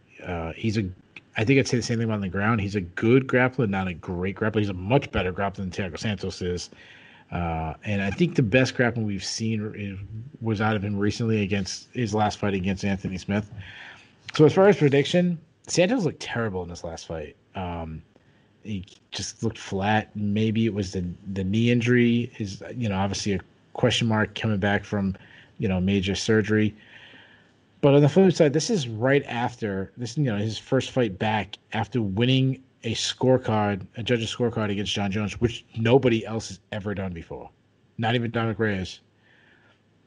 If Rakic can, close the distance and turn this into a wrestling match, he didn't turn it into a wrestling match against Anthony Smith. It just happened when Anthony Smith kept falling down. But he did have moments against Volkan Oezdemir where he did look for takedowns. However, it keeps bothering me that he backs up to the fence. I understand what he's trying to do, a little Tyron Woodley springing. The problem is, a guy like Thiago Santos, he's going to, if he touches you, he can knock you out. He's one of the hardest hitters in the history of the light heavyweight division. One of the hardest hitters probably pound for pound in all of MMA. And by backing up to the cage, you limit your escape ability, because you're kind of in that little turn of the curve where they kind of know where you can move. And then you also can't move back. Not that I'm a big proponent of people moving back, but it also is a natural thing to pull your head back. You lose a lot of space. So you're actually giving Santos a better shot of landing the big shot. And I can't, breaking down film, my mind says you probably should take Rakic. I just can't get that out of my head. So I think Santos is going to catch him with a shot near the cage, and I think Santos is going to put him out. So give me Santos. I'll say by second round TKO. There you go. The upset pick in the high-stakes fight out of Keith Schillen. Keith clearly remembers when Thiago Santos got choked out by Rhode Island's finest, Eric Spicely, back in the day, and that's what he really can't get out of his head. I feel everything you're putting down there. This is a fight where I feel as though if either guy really fights to his best strategic advantage, they have clear routes to victory. It's just which guy I'm going to trust more to do it. And I fully expect that Santos is going to blitz out of the gate, like not bull rush across the cage, but at several points, perhaps in the first round, he's going to turn it on and just throw a flurry of kicks and punches and try to end this thing. It's what he did to Glover Teixeira, and it's only because Glover Teixeira is like all-time tough and has incredible recoverability for a 40-year-old man that he survived the first round and ended up beating Santos. I don't know if Rakic will be able to evade those when they come. I don't know if he'll be able to survive them if they land. But if he does, I do think this is his fight to win. He could beat Santos in an outside striking match if he doesn't back straight into the fence and trap himself there. The offensive wrestling, I think, is there for him. I'm concerned about Santos because he looked so flat against Teixeira. Like, was that knee injury just one of those injuries that you never come back the same from? Especially since this is a 37-year-old man who does have a lot of fights on his ledger. For all those reasons, I do slightly favor Rakic. And I think it's not going to be the ground steamrolling that the Teixeira fight was, but I think it's going to be the same dynamic in that Rakic will lose the first round, maybe even lose it badly, but I think he'll come back to take control of it either in a striking match at his pace or by employing his wrestling and just using it to wear down Santos and win rounds. So give me Rakic by decision in this one. The UFC 259 main card powers on with the top non-title fight of the night as Islam Makhachev squares off with Drew Dober.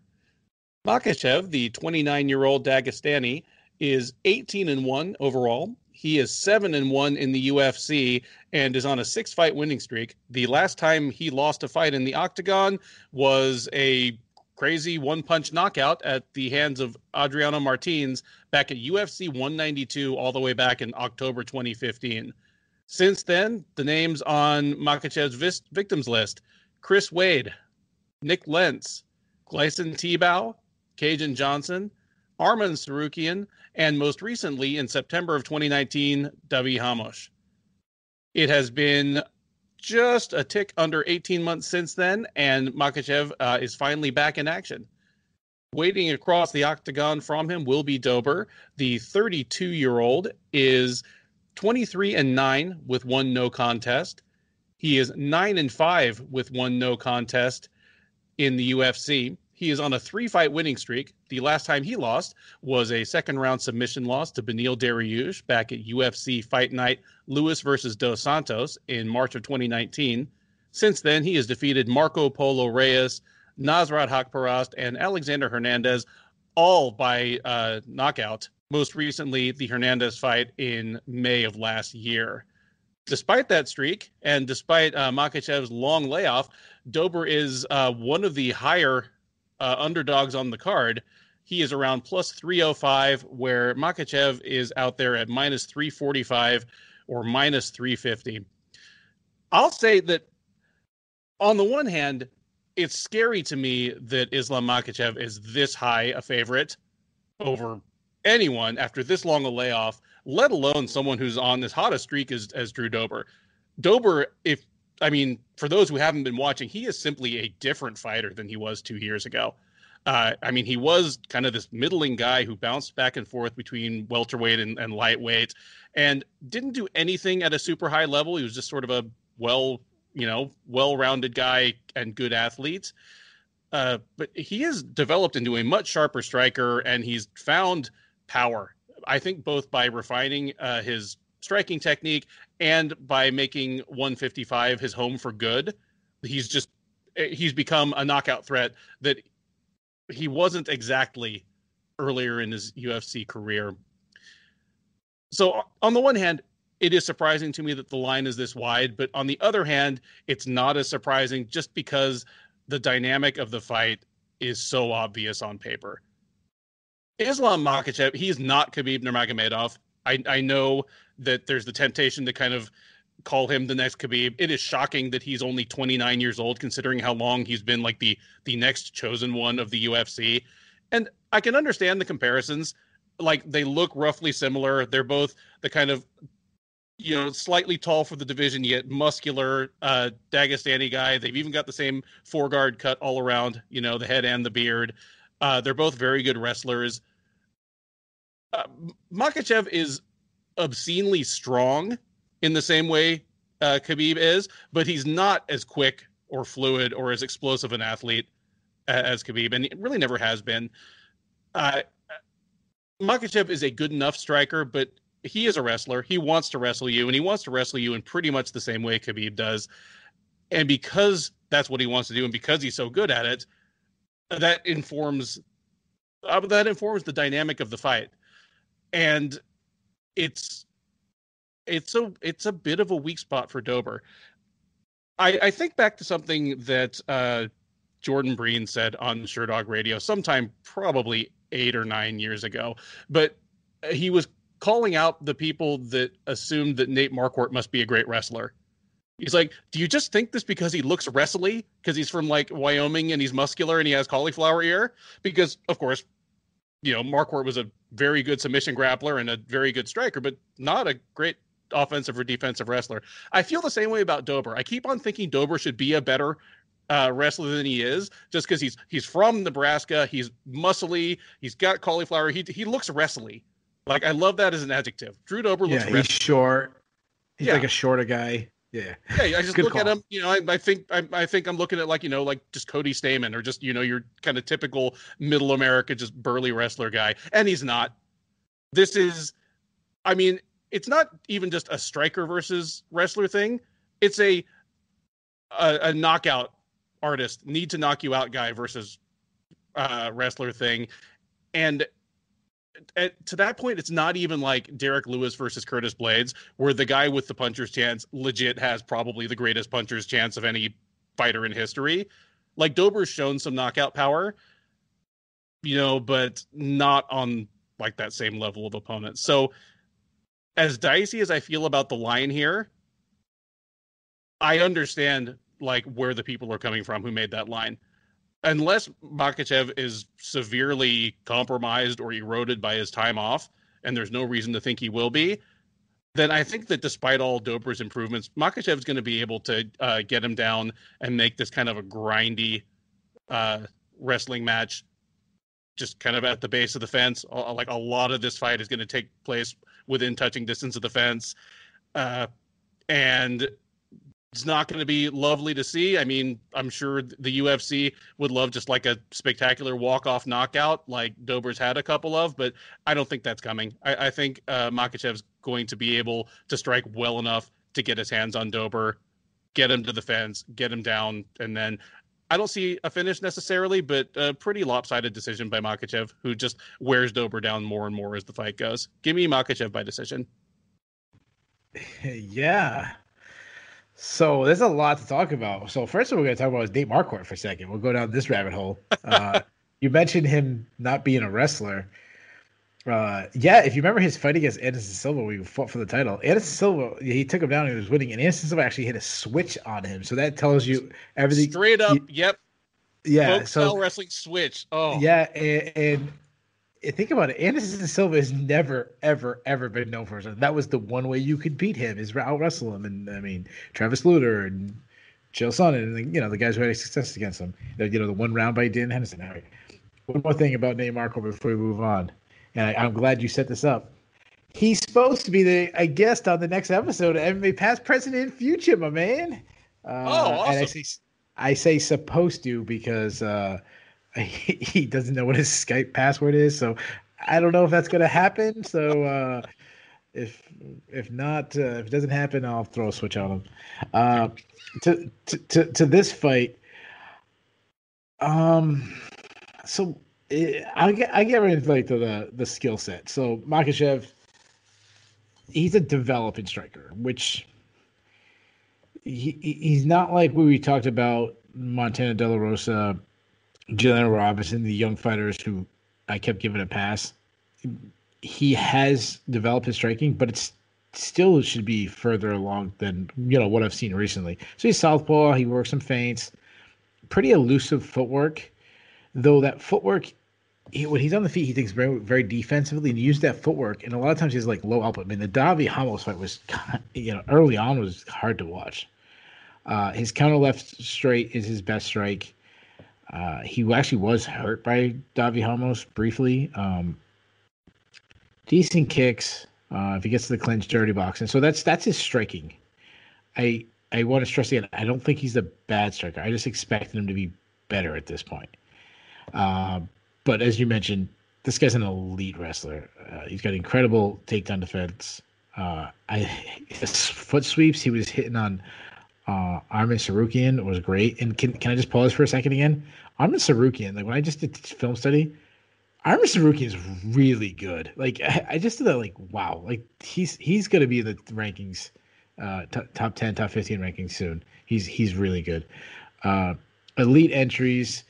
He also, like, besides being elite entries and his ability to get through the hips, he chains takedowns together. That's always the most elite wrestlers, is the ability to chain takedowns together. And that's something he's really good at. He's good at just getting a scramble going and winning a scramble like he was doing against Sarukian. There's some really, really fun scrambles in that matchup. Just if you like grappling, especially wrestling, wrestling style of grappling, that's a really, really fun fight to rewatch. If he gets on top, he's a Dagestanian. He does Dagestanian stuff. He grabs your arm. He holds you down. You don't get back up. Round's over. Solid, busy ground and pound. More of a, position over submission kind of guy. Beat you up.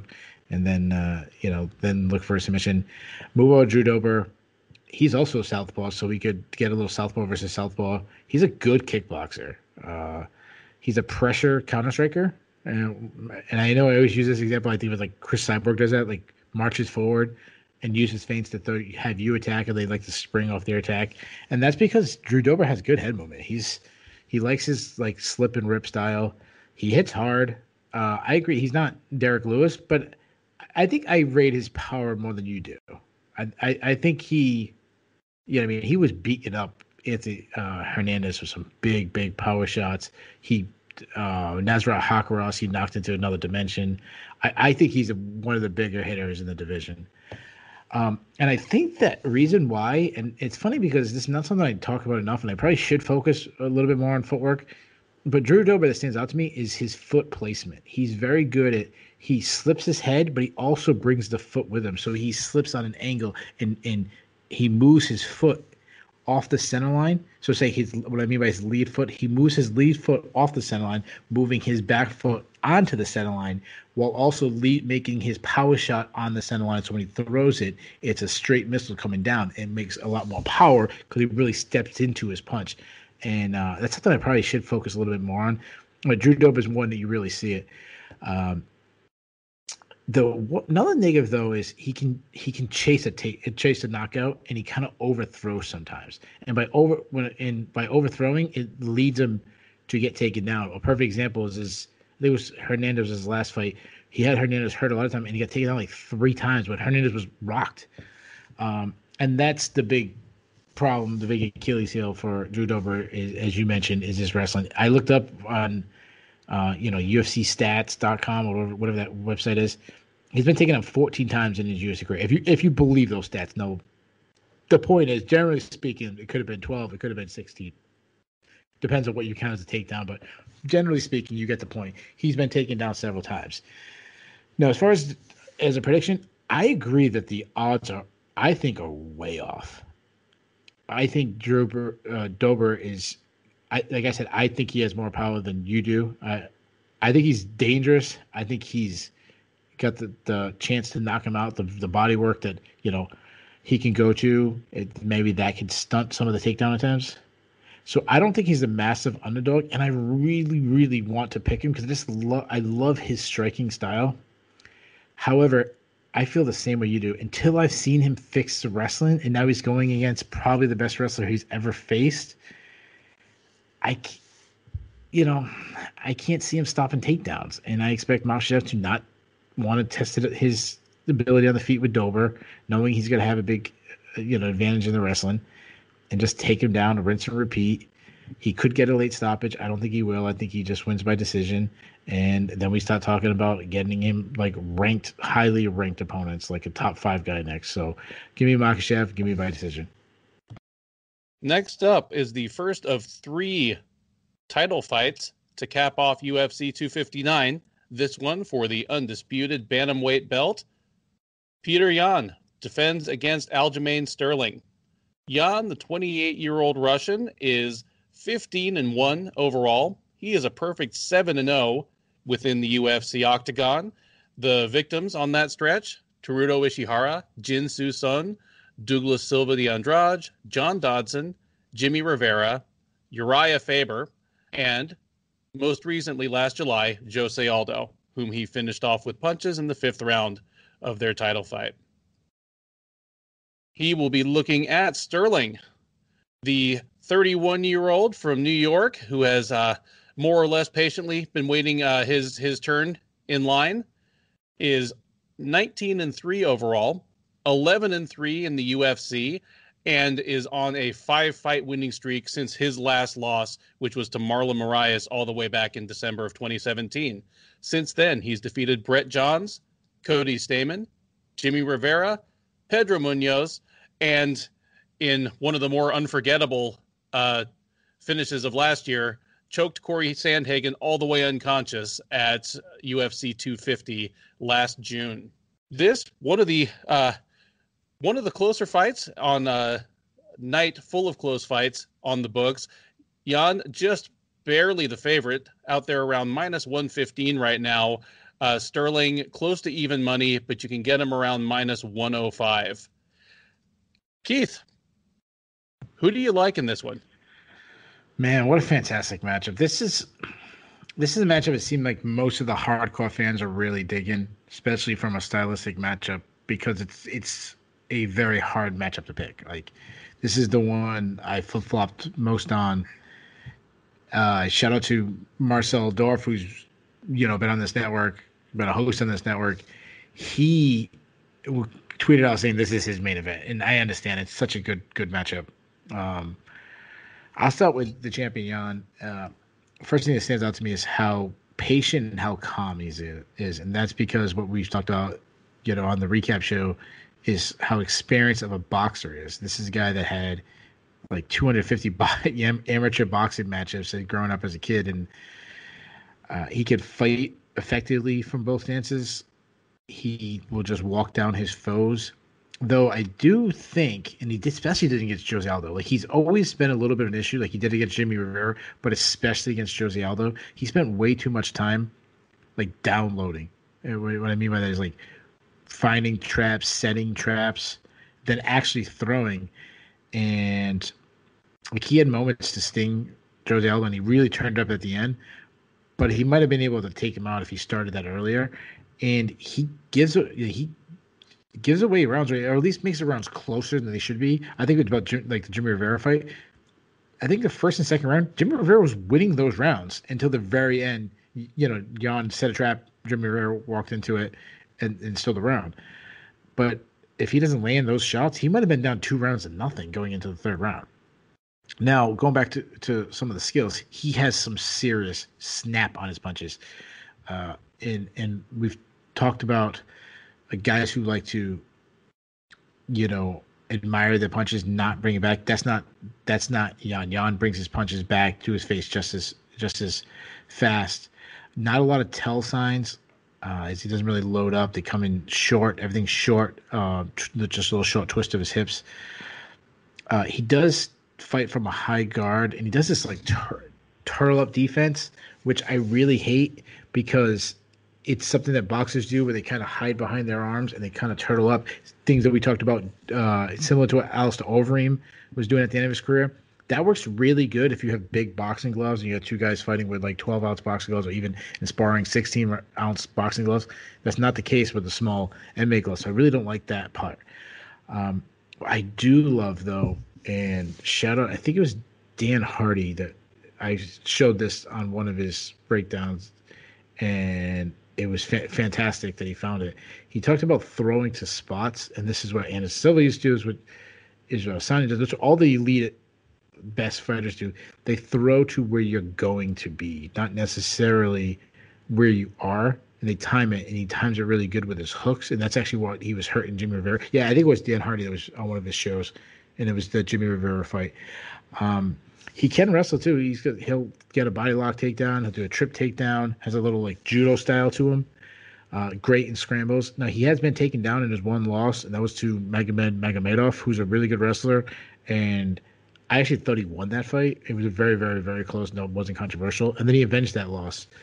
But if you take him down, he'll just scramble right back. He's very hard to hold down. So I like his skill set a lot, but I also like Aljamain Sterling's skill set a lot. He seems like this is a guy who's been around for, quite a bit of time now in the UFC. And there was a time when I kind of started giving up on him, where I was like, all right, he's never lived to his potential, but now he is. And like how amazing that he's doing it, because he looks incredible. He just looks faster. He's got really good movement, elusive, and that was always really the case with him. So elusive, great head movement, can strike from both stances, high output. I mean, when you outpace Pedro Munoz, that's really impressive. Long strikes, because he's got longer bantamweight. Also very similar to Dominick Cruz in the style where punches will come from weird angles. Not the bouncing around style, but just a lot of variety. He'll just touch.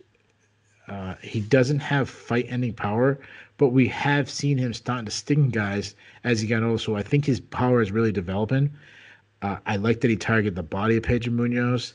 He started adding in spinning attacks, a little similar to John Jones, kind of guessing with go to the body, then come around with a spinning elbow. Kicks everywhere, leg kicks, can snap a high kick. Munoz did hurt him to the body, which you don't like. And Munoz had some success with the calf kicks, but we saw last week Pedro Munoz is really good, and that's going to happen against good guys. They're going to have their moments too.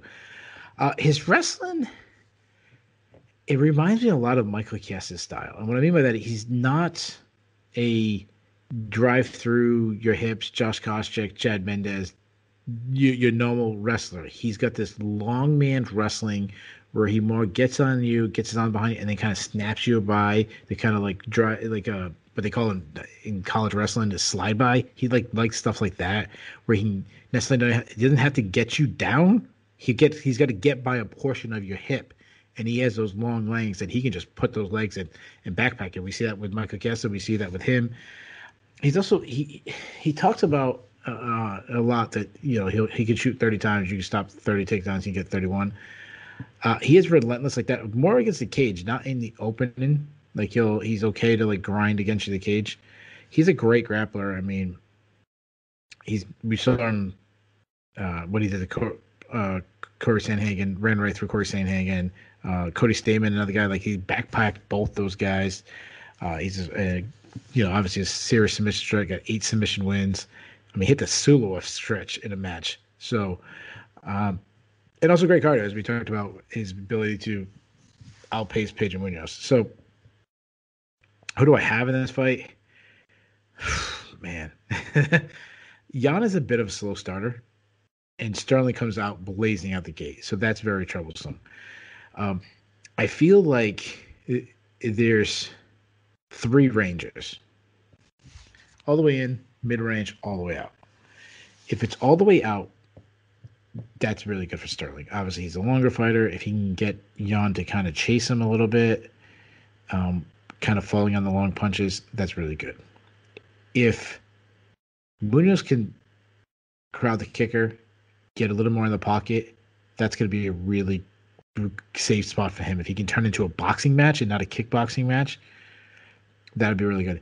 But if he gets in all the way close, whether it be the clinch or just in the grappling, I don't think it's as big an advantage for Sterling that people think. I think Jan can do very well in the grappling with Sterling, but ultimately that's a place he's not going to win.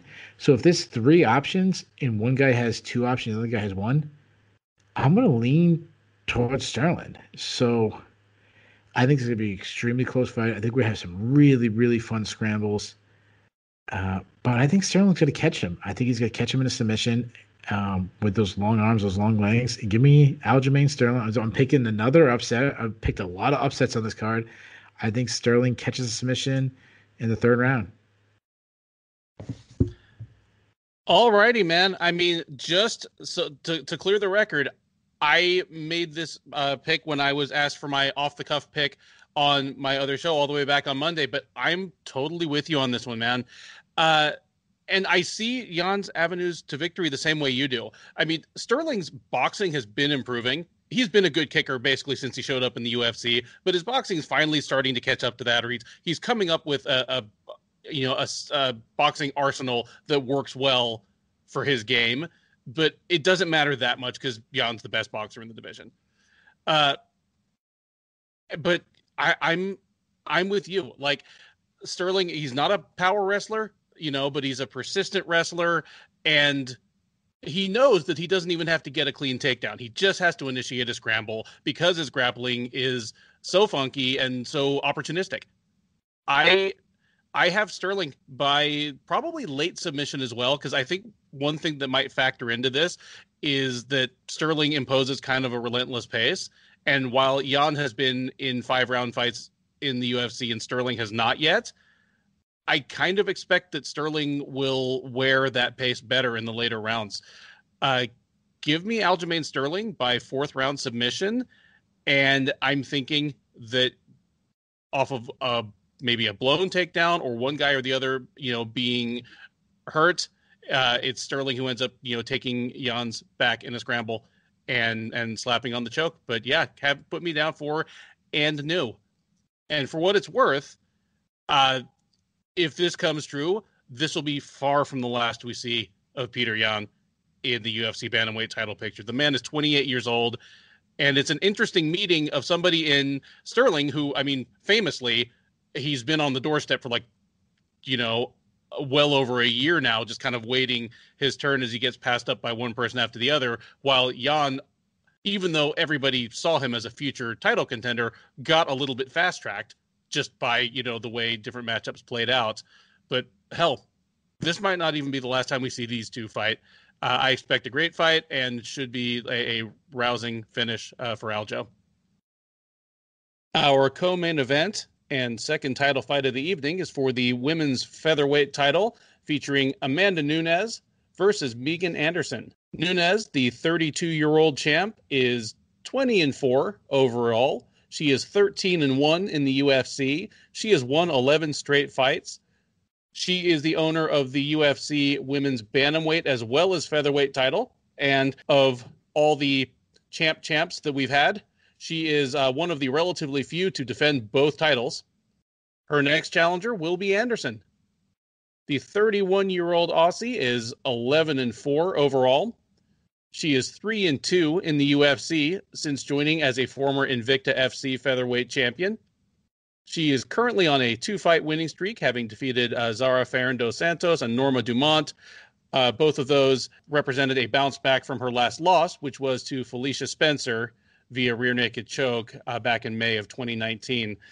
Odds prohibitively high for this one, though they have been moving slightly closer. Earlier in the week, Nunes was out there around minus 1,200, which would have placed her among the very highest favorites in UFC history, let alone UFC title fight history. Those have closed somewhat, and you can find her on reputable sites right now around minus 1,000, so a 10-1 favorite. If you like Anderson in this one, you can get her around plus 700, plus 715. So plenty of money to be made if you believe in the tall, statuesque Aussie in this one. I'll go first and say that I don't. For 5 or 6 years now, at least since her second fight in Invicta, I have wanted desperately for Megan Anderson to become a great fighter. The first couple of fights I saw of hers, my immediate thought was, this is someone who at some point might be an interesting challenge for, at the time, Cris Cyborg, because Cris Cyborg was on a million-fight winning streak, and she was, routinely punting women into the third row, but they were mostly blown-up bantamweights. And my thought for Anderson was, okay, here is a 6-foot-tall woman who is absolutely a real featherweight. She's a physical specimen. If she can develop these skills to go with that frame, this would be a great matchup sometime down the road. It simply hasn't happened yet. Anderson has some good things going for her. I mean, she does have power, as you would expect of somebody with, that frame and arms and legs that long. She is a hard hitter. I mean, women's featherweight is a bit like men's heavyweight. Everyone seems to hit at least pretty hard. But her defensive liabilities have just never, they've never fully been shored up. She's always had porous takedown defense, which is what you would expect of a woman whose legs are probably 4.5 feet long. But, Felicia Spencer got her down with ease. Holly Holm got her down with ease. More worryingly, even when she's been beating up overmatched women, she's always been hittable. She always gets hit. And it almost seems to be her approach and her philosophy. Just, I'm bigger. I hit harder. I can take one to give one. And I remember just Charmaine Tweet, of all people, landing repeated shots to the head. And because of the narrative in my head about Anderson, my thought was, okay, if this was Cyborg, Anderson would already be asleep from, the number of shots that she's taken from Tweet. that really that hasn't changed. It's just Anderson is good and has yet to turn the corner. To this point, I would say that Kat Zingano might still be her only top 10 win, and that was a freak eye injury where Anderson's like toenail scraped Zingano's eye. And outside of that, I don't even know if I would have favored her to win that fight. I thought of it as a pretty even matchup. All that spells doom against Amanda Nunes. Nunes is capable of being a fantastic offensive wrestler, which, I mean, there's a liability for Anderson right there. And if Nunes takes her down, Anderson, I mean, she'll throw up a triangle. You know, she will try submissions off her back, but she's not terribly, nimble there or much of a threat to sweep. On the feet, Nunes is a very aggressive kickboxer, one of the first to adopt that brutal calf kick that's now becoming all the rage. I mean, she's been doing it for a few years now. Nunes kicks hard to all levels. Her punches, I don't think, are quite as crisp as her kicks are, but they have a ton of zip on them, and they don't need to be that crisp. Like everybody tags Anderson sooner or later. So as much as I've kind of watched these two fight and have looked for, just possible ways that, that Anderson could pull this out, I don't see any way that Anderson will pull this out outside of something freakish like the Kat Zingano eye scratch, a 1 in a million, well, not a 1 in a million, but a 1 in 100 submission off her back as Nunes is on top, like wailing on her. None of those are things that I'm going to go out on a limb for. So this is one of those fights where, the odds are what they are for a reason. Give me Amanda Nunes, and give me Nunes by second round TKO. I'm going to say she beats her up pretty good in the first round because Nunes is a pretty fast starter, and especially at featherweight where she doesn't have to especially worry about managing her gas tank in the same way. She should put it on her in the first round. Anderson survives the first round. Nunes drops her in the second, finishes up with punches on the ground, and this is all over. Keith, tell me I'm wrong. So I won't give my pick yet. Let me build up to the suspense. So, what does this say about Amanda Nunes? You said everything. Technically, she's flawless. I can't find a weakness in her. I mean, she is the consensus GOAT. There's not a single person besides Scott Coker that would argue otherwise.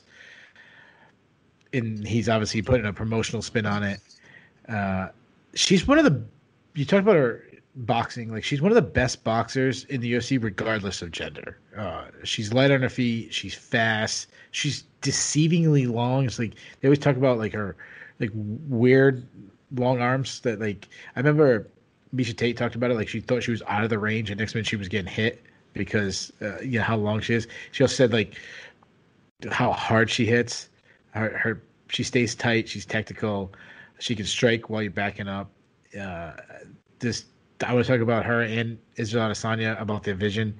She sees everything that comes to her when you're attacking her. Her eyes are always set. She can see it.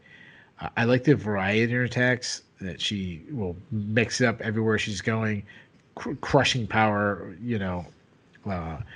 leg kicks, as you mentioned, attacking the calf. Then you also got to throw in the high kick where she caught Holly Holm, and she's physically strong in the grappling, just a strong woman who looks even better at 145 than she does at 135, which is kind of crazy to say. Can get takedowns for both some trips, body locks, entries, smothering top game, great takedown defense. She's a Brazilian Jiu-Jitsu black belt.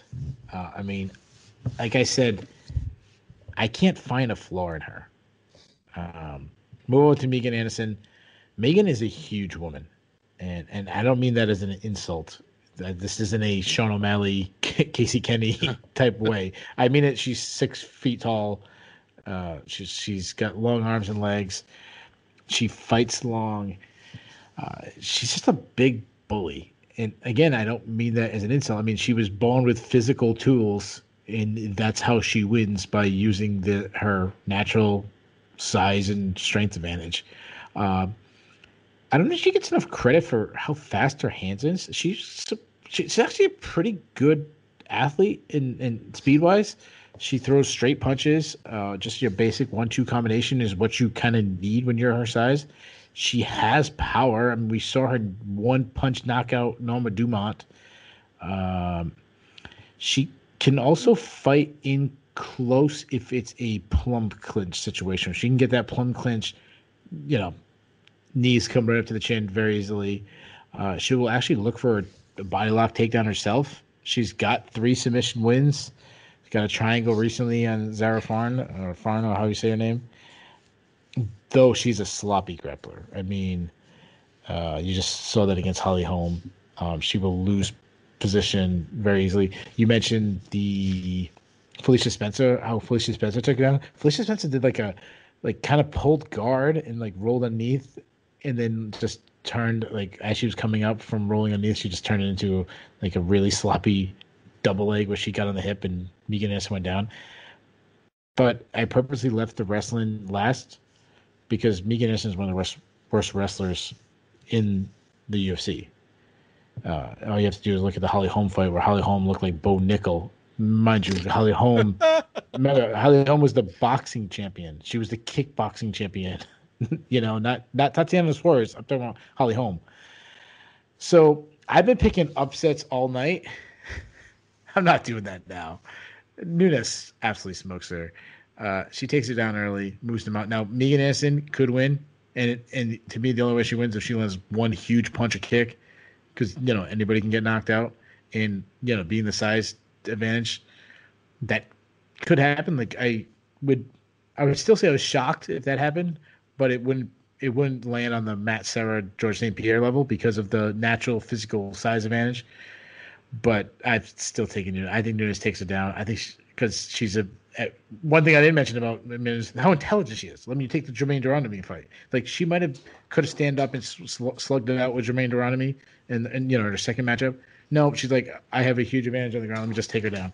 So I think she takes it down. I think she mounts her probably 3 minutes in and wins by TKO from ground and pound, Amanda Nunes. And then the harder question is not how she beats Megan Anderson or it's going to be who's next. That's where it's going to be harder talking in the recap. Who's next? There you have it. 2 emphatic picks for the Lioness to hold on to her 145-pound belt. With that, we arrive at the main event of UFC 259. A match for the undisputed light heavyweight title as Jan Blachowicz tries to prevent reigning middleweight champ Israel Adesanya from becoming the newest reigning 2-division champion in the UFC. Blachowicz, the 38-year-old, is 27-8 overall. He is 10-5 in the UFC. Adesanya, the 31-year-old Nigerian by way of New Zealand, is a perfect 20-0 in his mixed martial arts career. He is 9-0 since joining the UFC. Most recently defeated Paulo Costa in a completely humiliating thrashing at UFC 253 back in September of last year. Despite the fact that Adesanya is the one moving up in weight to try to take this second belt, he is a comfortable favorite. He is currently out there at around minus 225 or minus 230, so a better than 2-1 favorite. Blachowicz and his legendary Polish power are out there available around plus 190 if you believe in them. I'm intrigued by what I see as the difference in stakes in this fight. When you have a fight like this, it tends to be more of a win-win and less of a risky scenario for the smaller fighter moving up. Anyway, his belt isn't the one that's on the line, and well, he's the littler guy. It matters. But because of the way Blachowicz won the title, and because of just, kind of how Adesanya has dazzled us since arriving in the UFC, if Blachowicz beats Adesanya, to me, I think it'll be dismissed in some ways as, well, he's still the middleweight champ. He's still this kind of generational talent. Just, he went up, he bit off more than he could chew. The old Polish guy was just too big and too strong.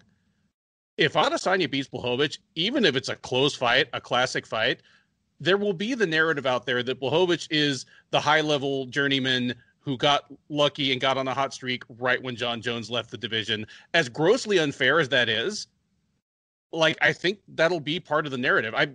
I mean, I'm in the comment section of Sherdog columns. I'm out on Twitter and in the forums right now, and there are people that are just clearly locking and loading that narrative for the results of Saturday's fight. It's just, it's interesting to me. I'm not going to call it a double standard because obviously they're coming from two very different positions, but just the different stakes that each guy have on the table for their own legacy. I mean, let me know if you are feeling any of that dynamic, and let me know who you think wins this one.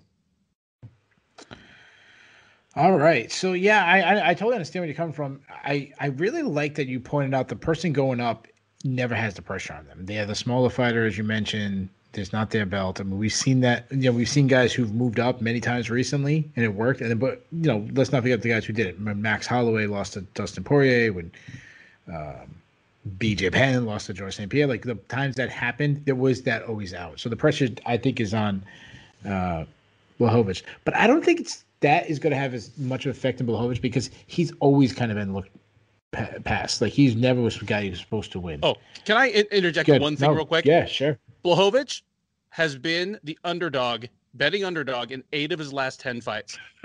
He's gone 8-2 during that time. He was an underdog to Devin Clark. He was an underdog to Nikita Krylov.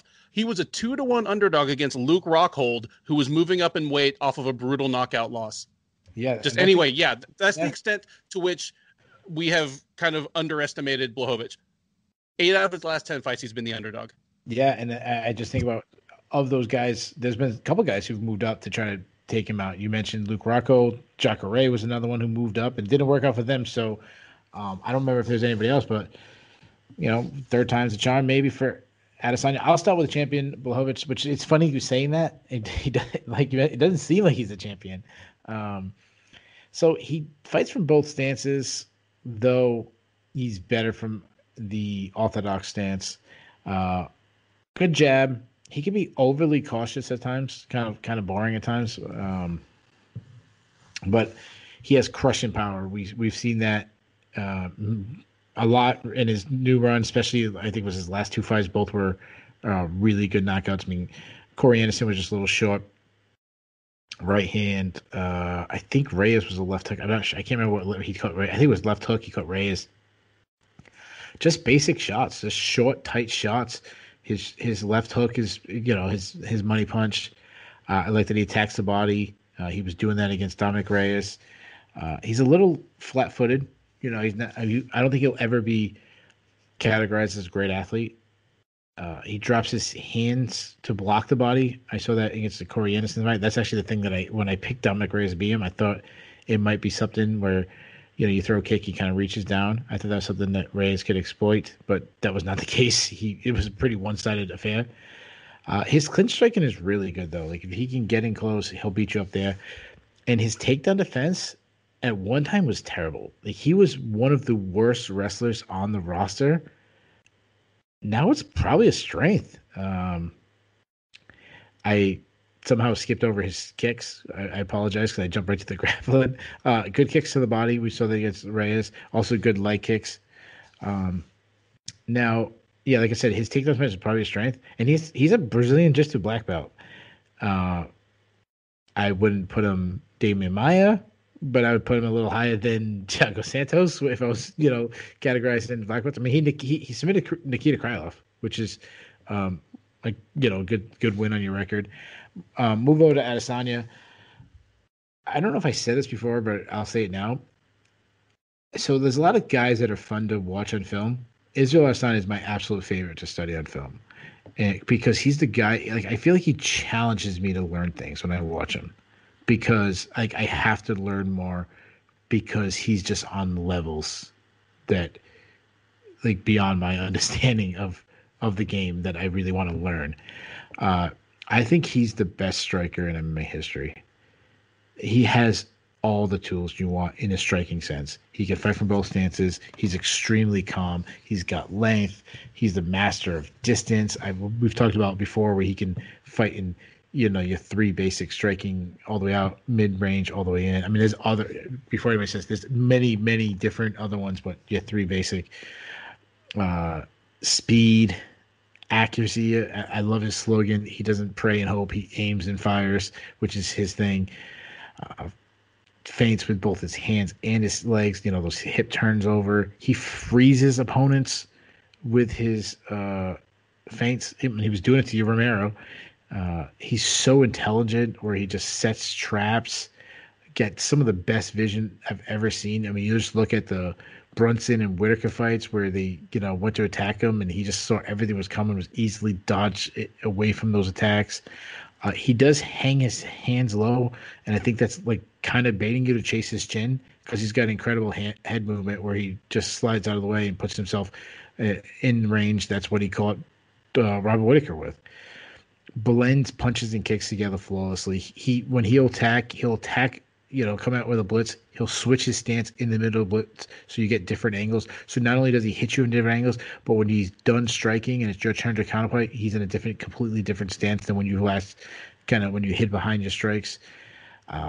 Kicks everywhere. I talked about it last time. He's got to land this question mark kick. He didn't do it in the last fight against Costa, but he's thrown this question mark kick that kind of grazed people. He's going to connect with someone and he's probably going to knock him out with it. And his power is, you look at his frame and you say, how does he just starch people? It's because of where he places punches. He just lands so cool. Like, a lot of guys would not knock out. It's not the most clean punch. He just lands slow and clean. One of the things we talked about in the past, it was Kelvin Gastelum that had success was by pressuring Adesanya and really forcing him on his back foot. Well, he's fixed that too. I mean, Robert Whitaker tried to pressure him, got knocked out. When Costa finally went into pressure him, he got knocked out. I was talking to a friend who called him one-dimensional, and I think that's the laziest. And I love this friend, and he's a great dude. I hope he listen to this. I'll call him publicly. It's just a lazy assessment because we haven't seen him lose to anybody on the ground. Just because he's so good at one area, people assume that he's one-dimensional. The one time I remember him getting taken down was in the Kelvin Gastelum fight, and he threw up a triangle choke and almost caught him in a triangle. Briefly. It wasn't wasn't the greatest triangle, but, briefly. He's really intelligent, like we talked about, where if the fight starts getting close and, in the close range, he'll initiate the clinch first. So he puts himself on the offense. I've seen him do some trip takedowns in there. He got good hip placement. So as far as a prediction goes, it's speed and technique versus just raw power. Adesanya is talking about weighing in 193 pounds or at least under 200 pounds. If that's the case, he's going to be giving up 20 or 30 pounds to Jan Blachowicz. However, he probably gave up that much size to Paulo Costa last fight, or pretty close, and that didn't faze him. I'm amazed by Adesanya. I've been saying a while that I think that's the guy that becomes the next star of the UFC. That's who I'd be putting, my backing behind.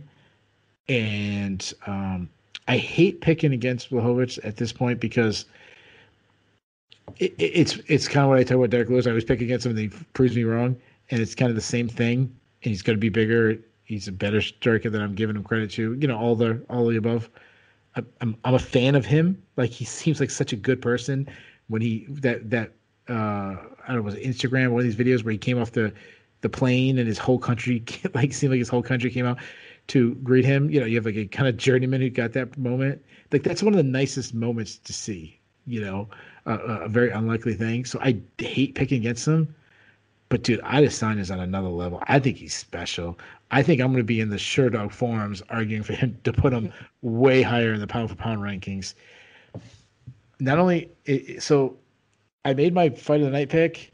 I had this crazy upset parlay, but there's one little superlative award I haven't put out yet, and that's my lock of the night. I'm locking Israel Adesanya in. I'm saying he wins. I'm saying he knocks out Jan Blachowicz. I say he does it in the third round. Give me Israel Adesanya by knockout, my lock of the night.